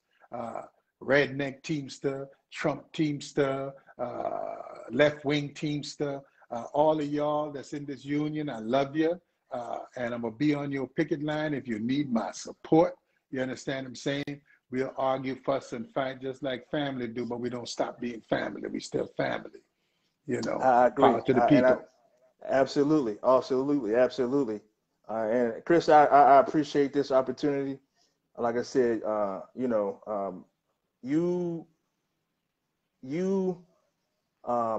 been here a long time, have a lot of wisdom, a lot of experience. And, I got to read this one. It says, Hooker, you said a couple of weeks ago, if you were offered another position within the union, you would not accept another paycheck. Oh, absolutely. I'm not doing it for the money, man. I'm not doing it for the money. My members already pay me. Why do I need another check? Could I just say, let me just address, that's a false narrative, right? Because you work for your local union. If you're called upon by the international to go and do something else and you get another check, let me tell you something. If they gave up all these checks, their dues ain't going down, because their dues are set by the Constitution. You understand what I'm saying? So they need to, and this is I'm telling you, people get into this thing about, oh, how much this guy make and how much that guy make. Let me tell you something. I know what I do. I know what you do. Mm-hmm. And I don't even think that we paid enough. I got members, one of my board members, with their overtime, they're $100,000 a year better than me. And I'm senior to them on the roster, right? So my point being is that we get bogged down in these little nickel and dime. Oh, he got a second check. And forget that. What am I doing? Am I adding value to this team? Am I adding value to this struggle? Yeah, and if you're absolutely. doing those things, that's it. People stop this. People need to get away from this mindset about whether you get a second. I think some of them get too much but so much work you could really do in the course of a day. But that's a different story. I mean, when you start to get to 4, 5, 6 checks, but if you're called upon to help with organizing or do something as an international rep to enhance value, and you get another check for that, that ain't no big deal, because the dues ain't going to go down even if you didn't get the check.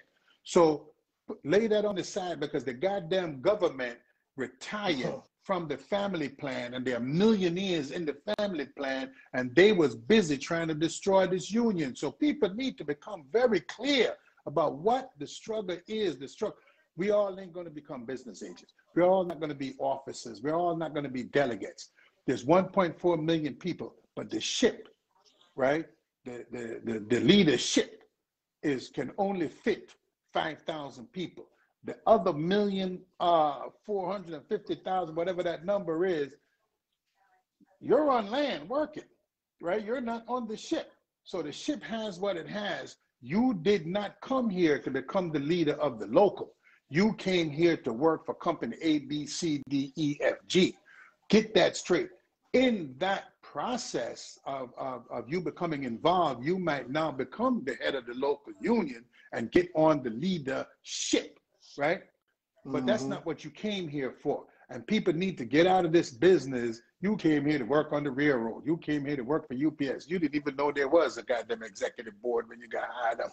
I just saw a guy retire after 32 years, and he was thanking UPS on Facebook, and I had to chime in and say, no, thank the goddamn union that made sure you had a pension to retire, because UPS wasn't going to give you that pension without, so he didn't even remember his union. And I've been to numerous retirements where nobody ever said, thank the union for making sure I had a pension, making sure I had health care, and not getting fired indiscriminately. So people need to, don't worry about who getting money. Your dues ain't going down whether Richard get a check or not. Your dues ain't going down whether I get a check or not. Your dues are set by the Constitution. Get over it. But brother, I love you. I love Chris Williamson. I've seen what you guys are doing. I've been in his barns and seen the love they have for him. I wish I could get some of that in my own barns, right? Right. But no, because what we fight for. We fight, you want that experience. And I see him doing, and I know he's doing, I know you're doing. I see what you do every day, and just don't stop. The naysayers are going to fall by the wayside. Oh, yeah. Oh, The yeah. bribe takers are going to fall by the wayside. The sneaking behind the bush kind of thing, trying to stab me, you're going to fall, because you know what, man? You're anointed, brother. You're anointed by your beliefs, your vision of what it is that you came to do. Because you travel the road. I heard some of the things about coming up from the South and so forth. So Yeah. you traveled that road. When you travel that real road, man, you can't help but be real. You don't know how to be nothing else. Right, absolutely. And, and you're gonna be all right. I hope to see you, man. I hope to see you be running for general president, man. You know what I'm saying? And do it while you're young. Yeah, absolutely, man. It needs this union needs your energy. People ask me, why'd you support Kirby for chairman of the TNBC? Because he has a lot of energy. I got some squawks and criticisms and things like that, but he probably had some of me too, and my members have some of me too. So we all have that, but he has energy, and energy is an important thing in a place that's lacking energy, lacking any kind of what you're doing here every Sunday, brother.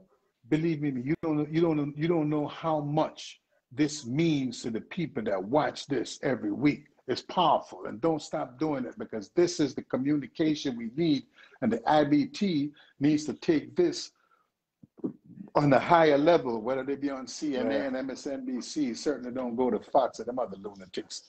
But keep on doing what you're doing, man. Love you, man. Yeah, absolutely. Oh, absolutely. Yeah, we're gonna keep grinding. I was talking to my father not long ago, and he's a pastor, and he always tell me, don't move. And we're not going to move. We're going to keep grinding. We're going to keep pushing. We're going to keep fighting. It just strengthens my resolve and the resolve of 623 when we see all this stuff happening. It's almost an indication. Well, it is an indication that we're on the right path. Yeah. Because, when you don't have any struggle, there's no progress. There's no progress. Too much sun burns. Yeah. So we need to make sure we get some rain sometime. Let me, if I can share with you a quote from A. Philip Randolph.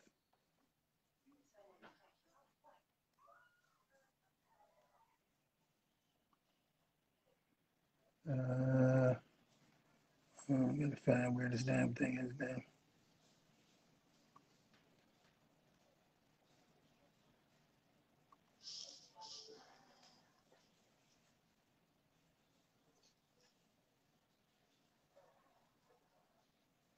The document.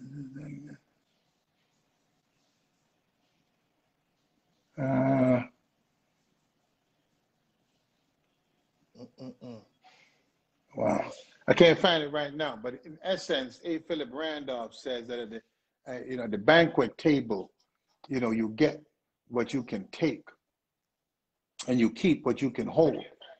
So if you're not in the business of, there are no invitations at the banquet table, just the baddest cats get theirs, you know what I'm saying? And so therefore we have to be about being the baddest that we can be to get to that banquet table, man, and to be able to get the things that we want and to hold on to the things that we have. And you're on the right path, brother. But check out A. Philip Randolph, man. That brother has Absolutely. some meaningful words that really, man, they're lessons, to build, the sleeping car porters. And the guy that we Mm-hmm. miss out on is a cat named Ernest Calloway. And Okay. Ernest Calloway organized the Red Caps. And Ernest Calloway then, after he did that, went to work for local 688 in St. Louis with Harold Gibbons, who was a legendary labor union leader as well, built an empire out there in St. Louis. Left-wing, leftist leaning kind of people like that, you know what I mean? But certainly people that were on the movement side, not on the business side, these people would be so diametrically opposed to Donald Trump. So I tell people, watch where the Trump supporters, because you work with them in your shops, whichever direction you see them Trump supporters going in, if you want to have a strong, solid union, you need to be going in the other direction. And don't let them fool you, because when they go in that ballot box, you didn't see what they did, but their behavior and their attitude smacks of everything Trump, everything dictatorial, everything power grabbers. That's what they want. They're not in the business of empowering the workers. They fear the workers being empowered. Me, I want my members to be empowered. I want them to have all the Absolutely. power, because their power gives me power. And I just want Right. to say this. I get my energy from you. I Mm. get my energy from Chris. But because I'm up in the years, I'm 65, you know what I'm saying? Like, I'm getting to that point right now. But let me tell you something, I get my energy from you cats, man. You guys have re-energized me, and I'm loving it. You know what I'm saying? So keep on doing what you're doing, because you help me keep doing what I'm doing. And whatever you need, you just pick up the phone. I'm down that turnpike to help you. You give me Same a little here. headway, man. Yep. I'm there for you, man, 100%. You Same know. here. Same here. Whenever you need us, we gonna be there. All right, We no doubt. actually, we got a rally. We got two rallies. One for our members on June the 3rd, and then we got the city, the largest union in the city, District Council 33. They have one on June the 12th. Myself and the shop stewards, we're gonna go out there, man, because I want them to see. I want them to see what it's like to be at rallies and see that struggle that everybody has the same struggle. You know what I mean? We Yeah, have the same yeah. struggle. Yeah. I can't make the third because I'll just be getting back from off of Yeah, yeah, yeah, vacation yeah, yeah. on June 3rd. I But got you. but send me Oh, that it's information gonna on the 12th. okay. Send Yeah, that it's gonna be information on the more. 12th. You can make It's it. gonna be Yeah, more. We yeah. gotta keep this thing moving. We gotta create activity for our members to be involved in. One of the reason why I try to do rallies as much as I do, because I want to create that engagement and that participation. So when that ballot comes, there'll be so okay, the union is doing something else. Let me get more involved. We try to create Mm, as much stuff as we can. If we participate with them, then they'll participate with us. If we don't yeah, I show up want to for see them, that. they're not Yeah, going to show up for us. So that's kind of I the reason want to why see we try that to do it vote as much as double we and can. triple. I want to see whatever the Yeah, outcome is. I want to see that yeah. vote double and tripling this go round. But I'll tell you, man, down in Philly, there's a longshoreman named Royce Adams. He used to have a bookstore years Hmm. ago. I need to link you up with him, man, because Yeah, them cats is just a walking educational container ship. You know what I'm saying? That just you right. could just they got because they go back, man, and they got nothing but knowledge, man. You know what I'm saying? Um, so just keep me posted, man. Whatever I could do, man. Whatever I could come down that turnpike, man, and give a hand, I'll give a hand. Because we need to start building that, particularly amongst Black leadership. You understand the point I'm saying? Right. Because we Oh, got a brother absolutely. down in Baltimore, and we need to link with him too, so that when things are happening in Baltimore, when things are happening in Philly, when things are happening in New York, we are at each other's call. We Right. can call, Connected. hey man, can you give me two Absolutely. guys that we connect with each other and that we support each other? Because if we don't have each other's back, Yeah. don't expect Nope. anybody else to have it. Absolutely. You Absolutely. know, Well, Chris, I appreciate you. Thank you. God bless you. You know I love you. no So doubt. we're gonna wrap it up. So anything that you want to leave us with before you go? I want people to do some research. I want them to do some homework. And when you get that ballot, don't put it aside. Get it that evening, mark it, and get it out the following day. Vote, vote, vote. We have got to march to the polls. They're trying to take our vote in Georgia and all these other states, in 40 something states. I mean, they have been voter suppression in Idaho and Montana. I mean, what are they trying to kill these three black guys' votes right here? I mean, this is ridiculous. But they got to understand, because the working class, and sometimes the way the media twists things, we get caught up. They're not trying to suppress the vote of just blacks. They're trying to suppress the vote of the working class. And it's a step by step. First, they came for the communists, but I wasn't a communist. I didn't care. Then they came for the socialists, and I wasn't a socialist, and I didn't care. Then they came for the Jews, and I wasn't a Jew, and I didn't care. Then they came for the Catholic, but I wasn't a Catholic, and I didn't care. And then one day they came for me, and there was no one there to stand up for me. And I'm paraphrasing this piece, but that's what's happening. So we have to care, even when it does not immediately concern us. Because once you start to suppress the vote, people got to remember, the Irish was catching hell here one time. There's actually a book about how the Irish became white that people should avail themselves of, right? When my mother went to England in 1960, there were signs up all over England, no blacks or Irish need come in this joint right here and get nothing. 1960. The Italians caught hell here. Asians caught hell here. Every immigrant group at some point have caught hell here, except those that came on the good ship Lollipop from England. And so that we have to be very mindful that after you have killed all the blacks, capitalism requires that there be a victim in the chute.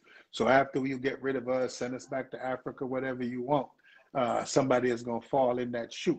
And then after that, get rid of that one, somebody else falls in that chute until they start eating each other.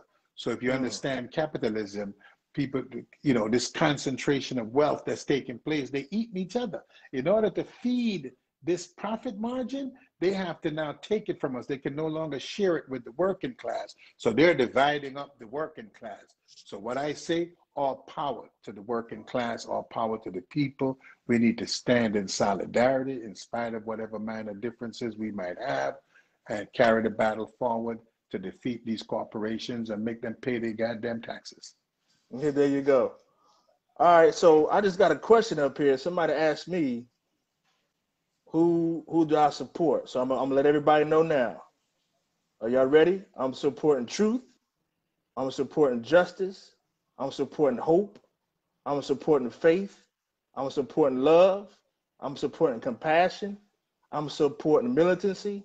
I'm supporting good contracts. I'm supporting fighting the company. That's who I'm endorsing and supporting. I'm not going to make it that easy. Like I told everybody before, I'm not going to allow myself to be put into a box politically, because what we're trying to do at 623 has nothing to do with politics. The politics have just destroyed the Teamsters, and I'm just not going to get involved in it. If any of those candidates you don't like, then you need to look in the mirror, because who doesn't want truth? Who doesn't want justice? Who doesn't want hope? Who doesn't want faith? Who doesn't want those things coming from your leadership? And so if you have a problem with those people, then you are the problem with the Teamsters. All right, so Mr. Silvera, we're going to get out of here. We appreciate you, the longest tenured principal officer. Oh yeah, thank God. God bless, and we will see you soon. All right. No doubt. All right. Strong, enjoy your man. holiday. You all right, too, brother. No doubt. My man. All right now. All right, good people. We're going to get out of here. We love you. We appreciate you guys. Next week we got a guest from UCLA. Is going to be on the show next week. We're going to hear from a group of workers who you might not thought of as Teamsters. These are group from UCLA want to come out and talk about, how can we connect with this big movement of getting our people to vote, getting our people involved. All right, so next week, 12 o'clock noon. All right. So again, the next guest is going to be from UCLA. We appreciate you guys. Thank you. Hey man, hey, no, we gotta get you, man. That's right, 2010, 2010. We're gonna have a guest from 2010. It's gonna be on the show uh, next Sunday at noon. All right, you guys enjoy your Memorial Day. Remember what it was about. It was about sacrifice. All right, sacrifice. All right, sacrifice. And you guys, I always say that this is something that really is something that I really believe in. The amount of your service will match the amount of your sacrifice. If your sacrifice is little, your service will be little. If you sacrifice much, your service will do a lot for people. All right, so just remember that tomorrow as we celebrate Memorial Day. Some, like they always say, some gave. What it was, some all gave some gave all. All right, that's right, John. We gotta vote. We gotta get our people to vote. And this is what this is all about: getting our people to vote. We cannot allow our leaders to pick their voters. It has to be the voters picking their leaders. And we got to make sure we do that. All right, I'm going to get out of here. I love you. God bless. Don't forget, tell everybody in your barns that we have to vote. All right? All right. Y'all be good, be safe. God bless. We love you. Bye-bye.